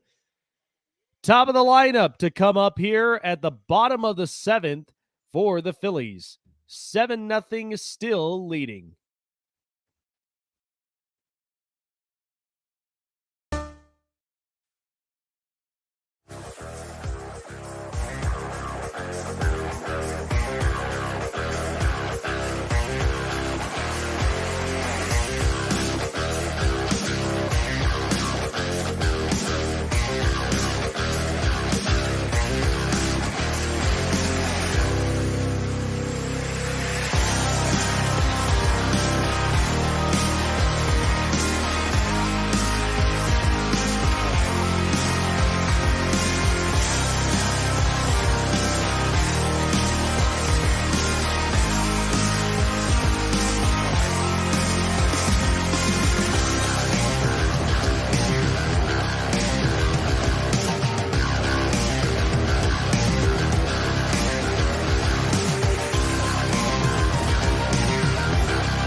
Boy, it's a beautiful scenery here in Citizens Bank Park, and wouldn't you just love the atmosphere of Philadelphia, the fact that the Phillies are in the World Series, Carly Lloyd, the two-time FIFA World Cup champion, and then Derek Jeter, MLB Hall of Famer, and Rob McKinley. And, of course, the one and only for the undefeated Philadelphia Eagles, Fletcher Cox, and then Tim McGraw in the building for those Phils. And then, of course, the lovely Kate Upton. They're singing for Justin Verlander. So a lot of celebrities tonight in attendance here for Game 3 of the World Series. So 1 ball, no strikes now to the top of the order, Kyle Schwarber. That one fouled hard over to the right side, and it's 1-1. But this is the timeline. The Eagles are undefeated. The Philadelphia Phillies are in the World Series. The 76ers, we have yet to really see a whole lot of just what they're doing. I mean, it's the start of the season, but hopefully they'll be on the good stretch as they are, and there's been a lot of really good possibilities. And then the Philadelphia Flyers with, of course, John Tortorella as their new head coach there. But something, a lot of people have been very skeptical about the Flyers for quite some time. But overall, outside of all that, Philly has just been absolutely excited for this. The fact that the Eagles are on the best step possible, undefeated, as they go in and play on Sunday. And the Phillies, of course, in the World Series, hoping to take a 2-1 lead with a 7-0 dominating lead. That one down low, it's now filled 3-2 for Kyle Schwarber. But all it did was for the Phillies, for that much to cap up the lead, was just the explosiveness off the bats, as you saw earlier in the intro as we got into the 7th inning. Every single swing from those hits. That one fouled away. But Kyle Schwarber with all of his home runs. Game 1 of the NLCS, 488. Tonight, 443 with 405 and then 429 in the championship series of between 3 and 4.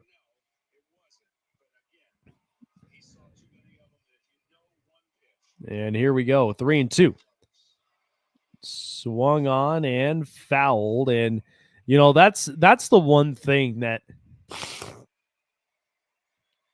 for a lot of fans, it's so dangerous watching. Yeah. Yep, the Union is in the playoffs, the soccer team, the Philadelphia Union.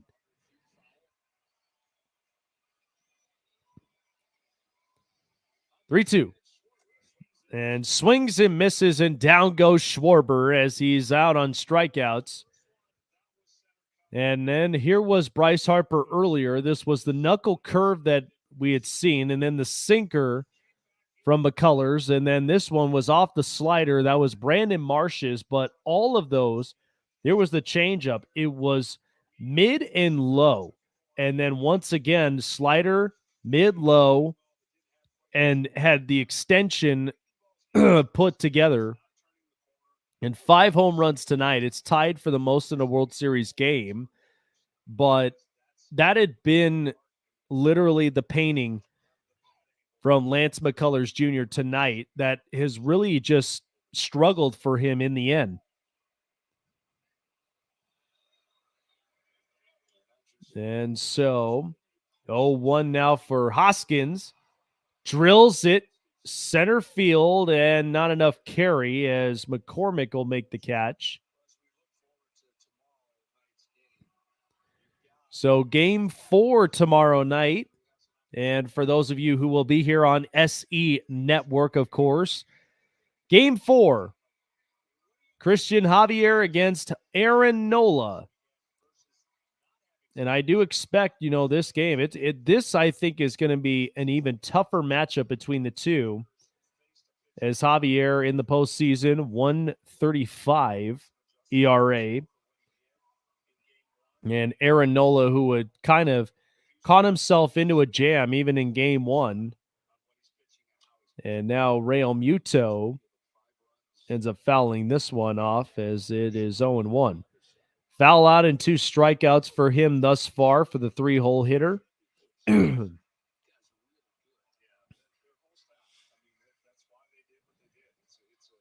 Christian Javier, he's got a lot of real good stuff on his end. That one fouled away. And 0-2. But that does explain, about his ride through the postseason and what he's truly meant to this Astros rotation. I mean, you got to have your best of the best up out there. And there's the Philly Fanatic, of course, the infamous mascot that the Phillies have always leaned towards. That one swing and a miss, and down goes Real Muto. End of the 7th. Top of the 8th we go, and only just about closer to wrapping up the game here soon, as Philly's still on top, 7-0.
Top of the 8th we go here, and close to wrapping up Game 3 of the World Series here in Citizens Bank Park with a commanding Phillies lead, 7-0.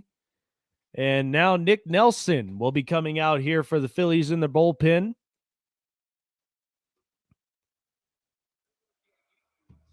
A 3-2 record with a 4.85 ERA.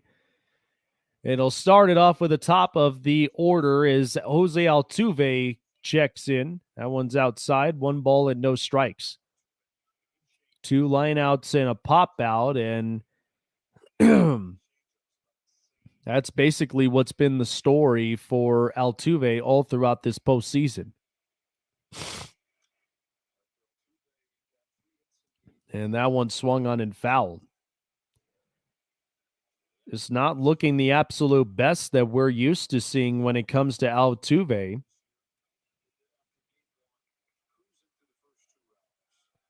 And that's what has kind of challenged a lot more with these Astros hitters. That one down low, 2-1.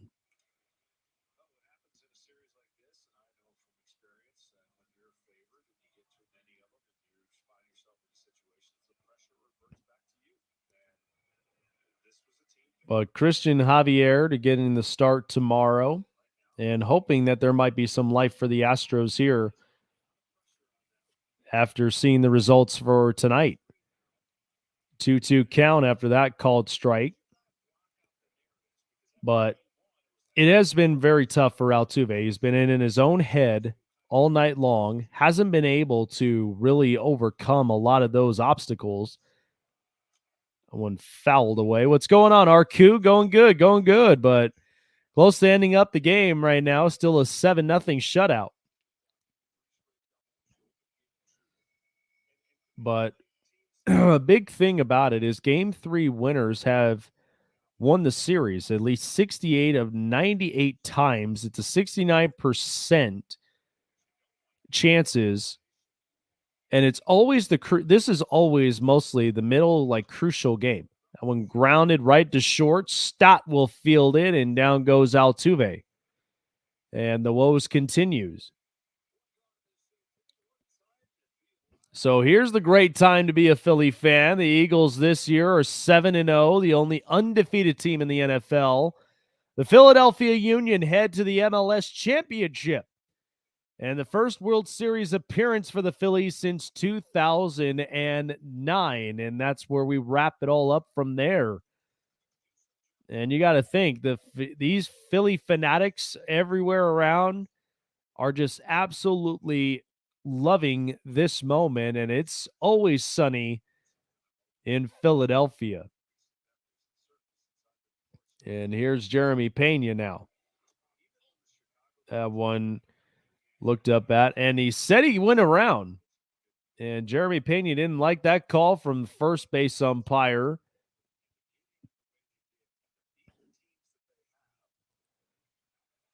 And then he may have held on, maybe got at least a little too much.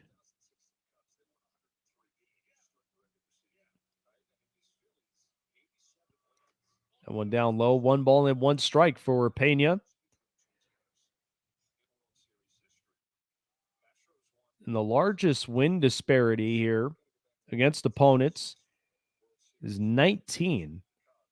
But you see that the Cubs and the White Sox are the only ones who lead in that category. I'd never even heard of that statistic at all, but it does make a lot of sense. I mean, an awful lot of like, honestly, I will tell you this when it comes to a lot of baseball analytics and a lot of different statistics from there. There's so many of them. And you kind of have to measure down the definitions of a lot of these because it does, I mean, it does get over complexed, which, baseball in a sense, there's so many numbers, there's so many probabilities, and there's also so many of just like different factors that you go into in each game. But I do have to say, when it comes to analytics in the postseason, I mean, it's not something you would heavily pay attention to because it's all based upon like where your instincts are in the middle of the postseason. Are you making the right calls? Are you making the right decisions? And at the same time, is it benefiting for everybody within that lineup? But here in game 3, it's crucial because the fact of 70% of those game 3 winners go on and win the series. That one outside, And Jeremy Pena is issued a walk here with one out.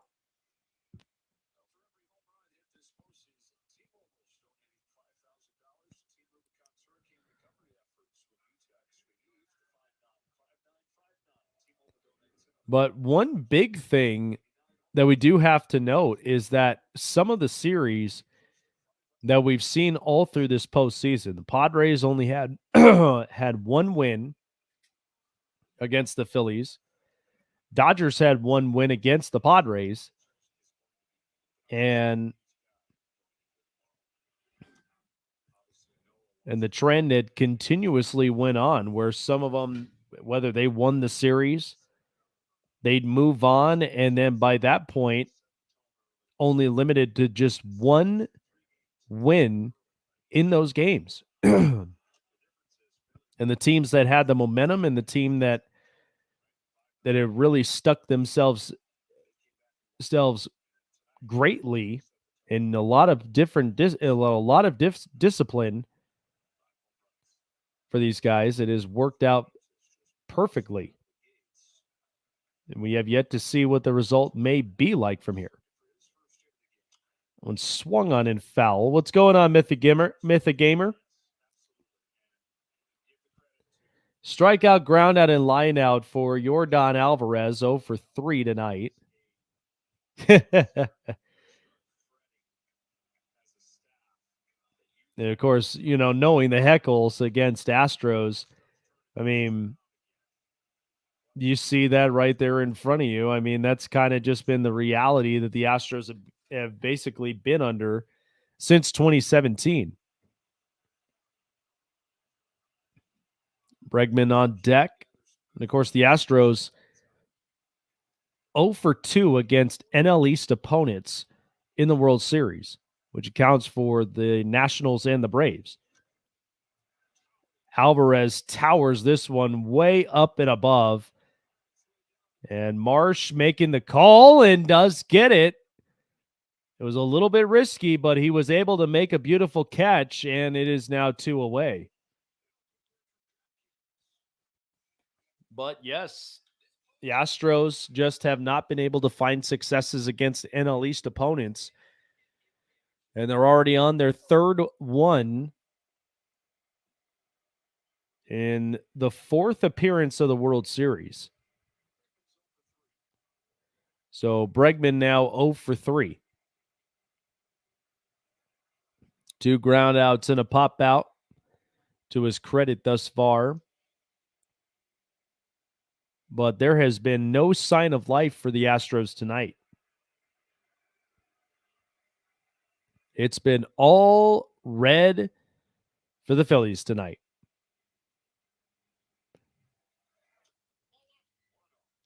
1-0. And to think of it, I mean, the Astros, with all the talent that they have,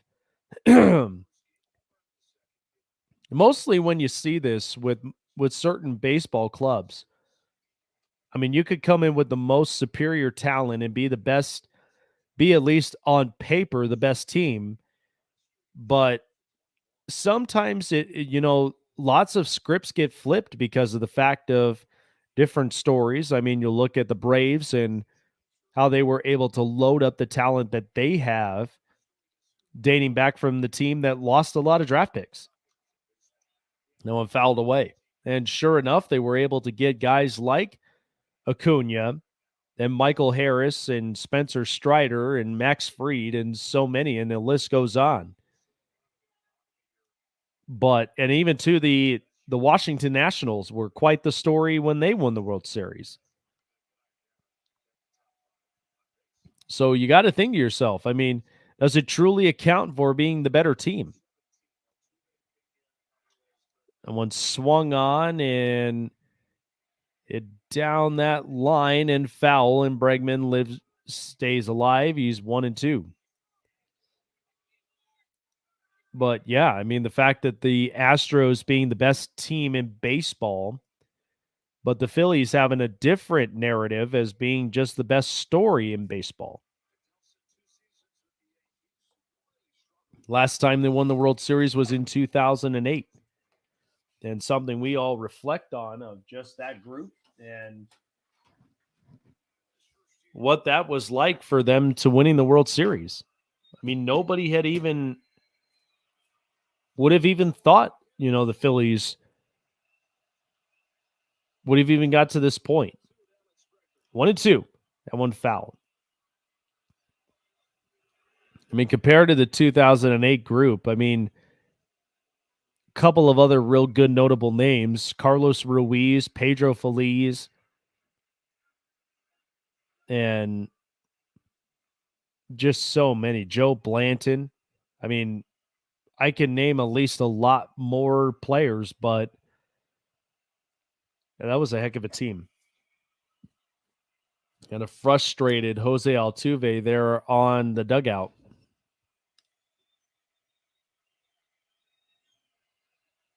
Just a difficult night for him tonight. 1-2. One up top, 2-2. So it all started out Ranger Suarez. What a great start to his behalf. Not allowing a run, few strikeouts. It's been all command of the bullpen. Fouled away.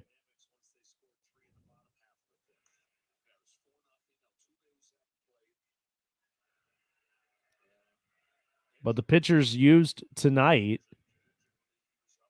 it's been 4 of them, and all 4 have not given up a single run to Houston tonight. So they've literally cut off all parts of life for them. Fouled away. But I think that's quite the adjustment that the Astros know that they need to go through in order for them to really get themselves back into the game. And I'm sure Dusty Baker is going to be reevaluating this at some point. And then you got game 4 tomorrow night. 2-2. High fly ball in the left, and it just hooks foul. Bregman nearly close to giving the Astros their first run of the game. Yep, that literally just moved more past the foul pole than it did of actually crossing it. Boy, that was close.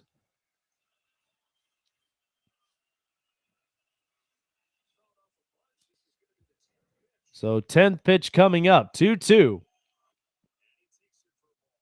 Takes it down low for a ball. It's 3-2 now for Bregman.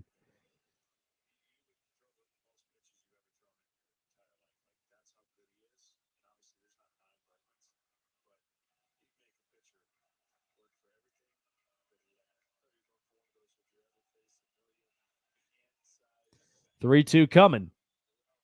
Outside, and Bregman's issued a walk. So 2 on and 2 out now for the Astros. And a beautiful look at Citizens Bank Park in Philadelphia. And a shout out to our really good colleague and friend, Key in the building, a Philadelphia native, and literally lives close by. Where you got Lincoln Financial, and then you've got Citizens Bank Park there. And from what I was told, it's beautiful nights there, and especially, too, some of the activities that go on there in the ballpark. It's such a fun setting, and everybody just has a great time.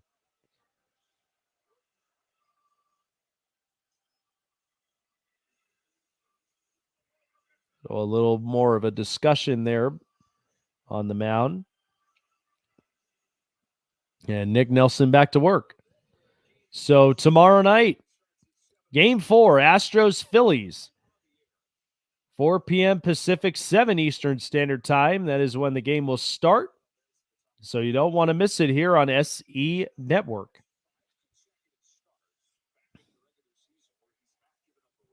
And Christian Javier and Aaron Nola, those are the starters in game 4 tomorrow. Here's Kyle Tucker now with 2 on and 2 out.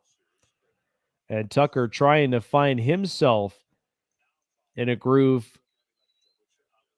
to try to, at the very least, get himself back into the game.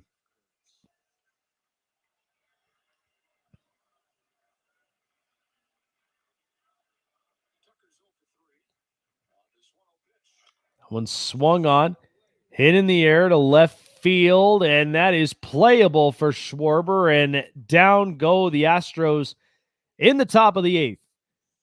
So it's been all Phillies still here, and we're headed to the bottom half of the 8th inning, still on a commanding 7-0 lead.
Bottom half of the 8th, and the man of the hour, Bryce Harper, back up at the plate at 1 for 3 tonight. That one swung on and fouled as Urquidy back to work again for Houston. And yeah, you got to think what a hell of a ride it has been for Bryce Harper in his career and where he started from. Youngster out here in Las Vegas, Nevada. Up top, up here in my hometown. And I remember stories of Bryce Harper where he was the cover of Sports Illustrated at such a young age. Hit a big time home run that out of Las Vegas high school's parking lot.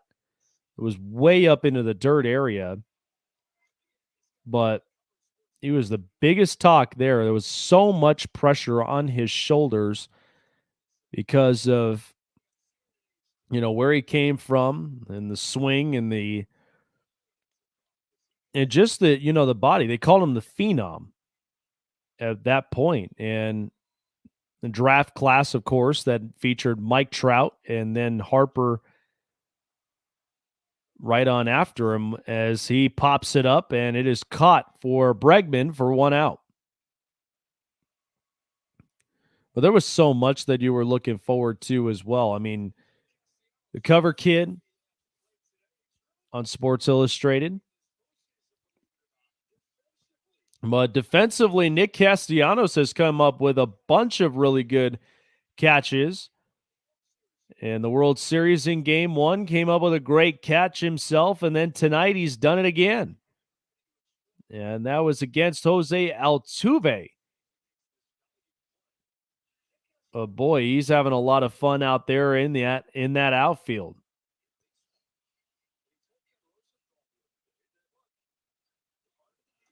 That one outside. But yeah, and speaking of Harper, because of the fact of he was at Vegas High School till his sophomore year and then ended up going to College of Southern Nevada, getting his GED, ended up graduating from there and was the number 2 overall pick by the Nationals. Made his debut in 2012 against the Dodgers and spent years there in Washington until 2018 before 2019 signing the massive deal with the Phillies. And that was where, fans were very curious about how that outcome was going to be, but you knew what you were getting with Harper in the middle of that lineup. Swing and a miss, and it's 2-2. But that's where it took years. And people had to realize, I mean, it was years in the making to, at the very least, build the ideal lineup and the ideal rotation and the entire pitching staff until they got to this point of now being in the big stage. And Castellanos swings and misses, and he goes down. Urquidy with his 4th strikeout, and now Alec Bohm coming up with 2 outs. But 1,000th home run in World Series history. And that's where it came from. That was the most memorable home runs. Bill Mazeroski's Game 7 home run at the Pittsburgh Pirates beating the Yankees. Carlton Fisk of the Red Sox in Game 6. And then Kirk Gibson's first game against the Oakland A's with the LA Dodgers and the infamous improbable home run shot.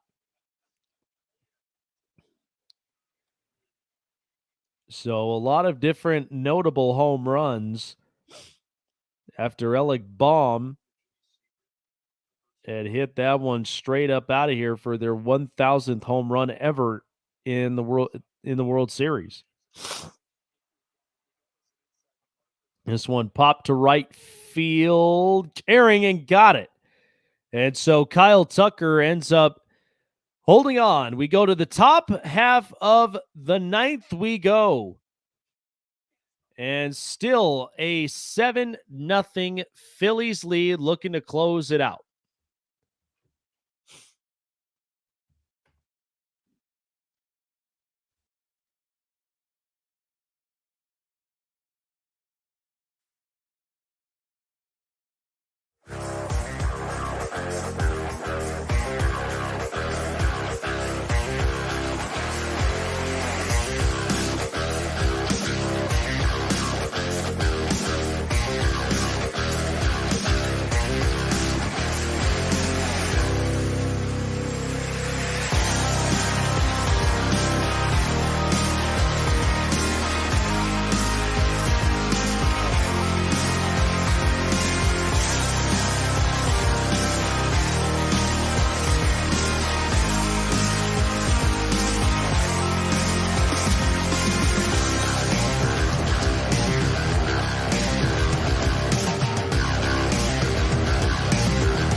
It's been nothing but Phillies all throughout the night, and we are here in the top half of the ninth inning with Andrew Bellotti here to try to close this out. And so here's Yuli Gurriel. That'll be his first opponent he faces. And he gets a strike there, 0-1, and Sosa does come in. And then Matt Vierling. So a couple of changes here into the game.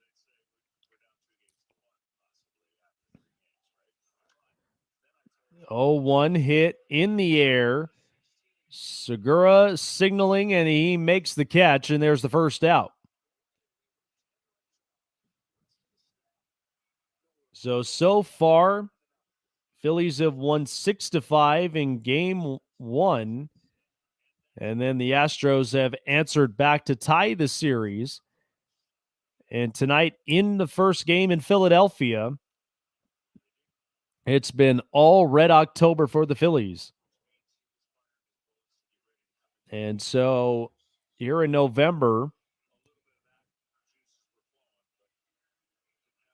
it's 7-0. It was a couple of home runs and then two two-run home runs. Now here's Trey Mancini with his first plate appearance here. 0 for 16 already this postseason. And in this series, he's been 0 for 4. So has really been struggling since he had been in the in-season acquisition from the Baltimore Orioles. That one down low.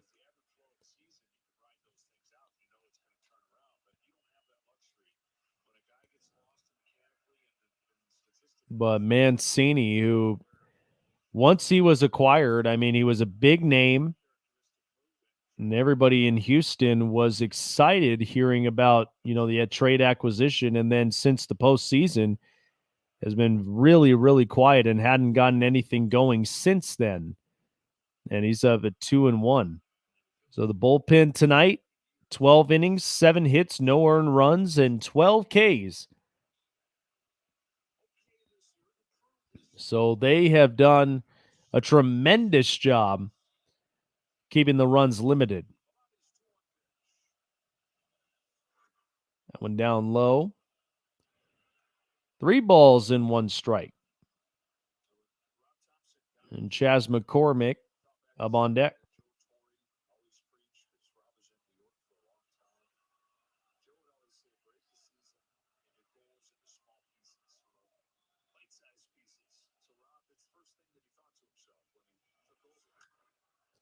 And Mancini with a fly ball here into right field.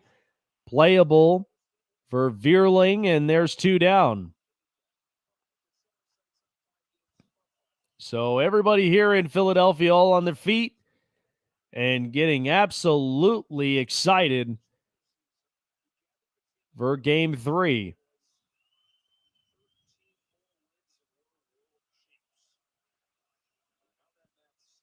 And you got to think this has been a long, long time coming for them. Last appeared in 2009. And the last time they won was 2008.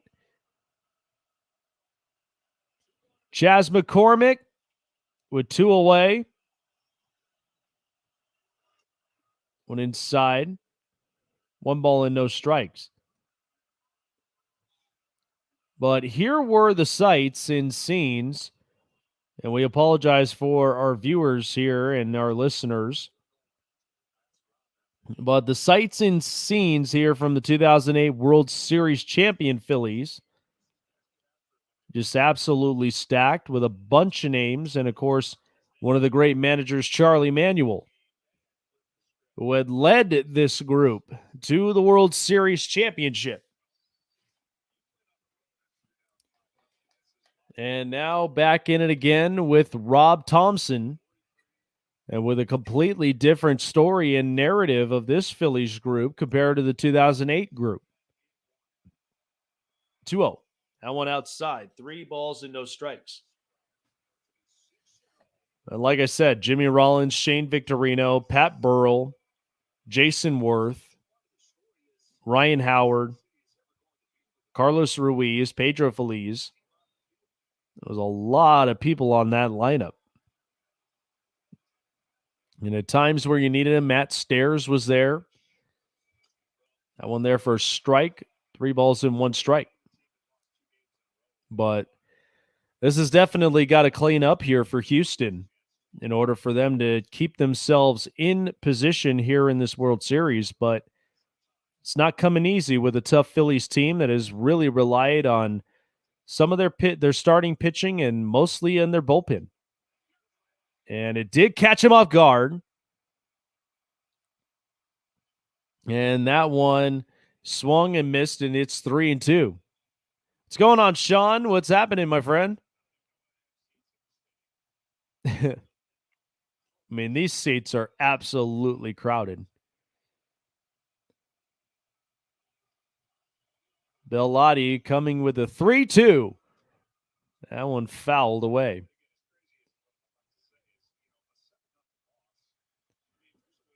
Yeah, this was crucial, and the Phillies, they were able to get to McCullers very, very early.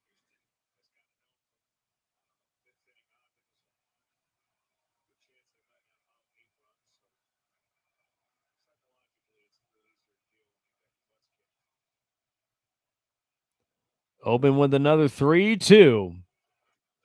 And called strikeout, and the ball game is over. So the Phillies do take the lead. And it's now 2-1 in the series. So 7-0 with 7 hits and no errors, and then no runs and 5 hits for the Astros.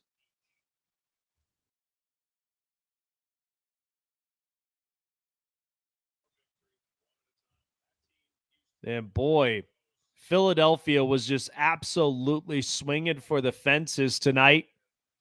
And what a game.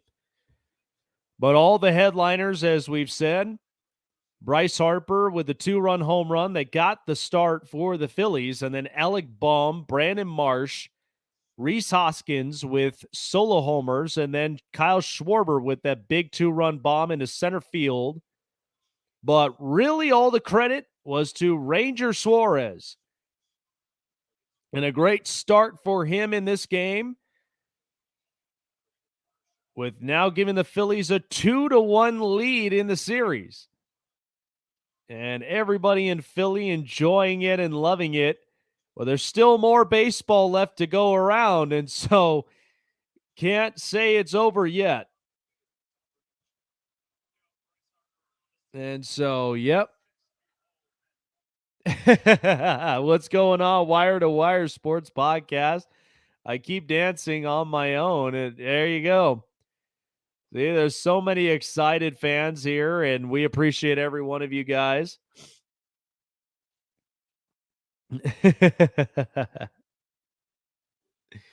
Well, what a great game that it has been here in Game 3 of the World Series, and I will tell you, it's been really, really good. It's been really good coming back here, calling play-by-plays. I don't get to do this much often, but when I do get an opportunity and when I do get to see a chance, I was not going to end up missing a World Series call like this at all. But to wrap everything up in the World Series, obviously the Houston Astros, the bats just became completely quiet. Jose Altuve, his struggles continue, and then it just faltered on to the rest of the lineup. And ultimately, Lance McCullers Jr.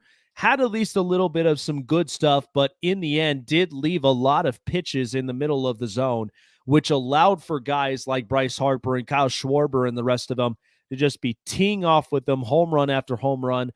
But it was all just Red October ringing the bell for the Philadelphia Phillies, and the fact that they came out of the gate the way that they did. But in the end, starting rotation, Ranger Suarez, I thought, was very impressive.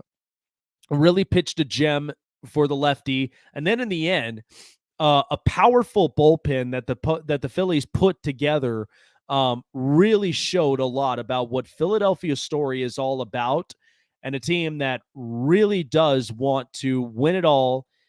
Such an amazing story. And, we can't wait for much, much more about what the World Series is going to bring us. But so far, the Philadelphia Phillies back to leading the World Series 2-1 after a 7-0 victory over the Houston Astros tonight. Game 4 tomorrow, 4 p.m. Pacific, 7 p.m. Eastern Standard Time. You guys do not want to end up missing that. It'll be live on the SE Network, presented by Fanatics and, of course, SeatGeek. So for all of our good partners, Fanatics.com, the leading site for everything that you could purchase, sports apparel and more from all your favorite teams of all your favorite major sports. That's Fanatics.com. SeatGeek.com, $20 off when you use SE Network. And don't lose your seat to your next major event and your sporting event. So download and purchase your tickets at SeatGeek.com today. Don't lose your seat. Once again, final score, Phillies win 7-0 against the Houston Astros to take a 2-1 series lead in the World Series. Game 4 tomorrow, 4 p.m. Pacific, 7 p.m. Eastern Standard Time. That's going to do it for me here on Game 3 of the World Series on the SE Network. I appreciate every single one of you guys. Thank you guys so much for coming along, and you too could be a part of the chat as well by liking us, following us on all of our social media platforms, subscribing, and hitting the bell button for all the latest notifications. I am up and out. Jake the Snake signing off. Have a great night. And boy, were the Phillies seeing red in Philadelphia. It has got to feel so good. Take care, guys.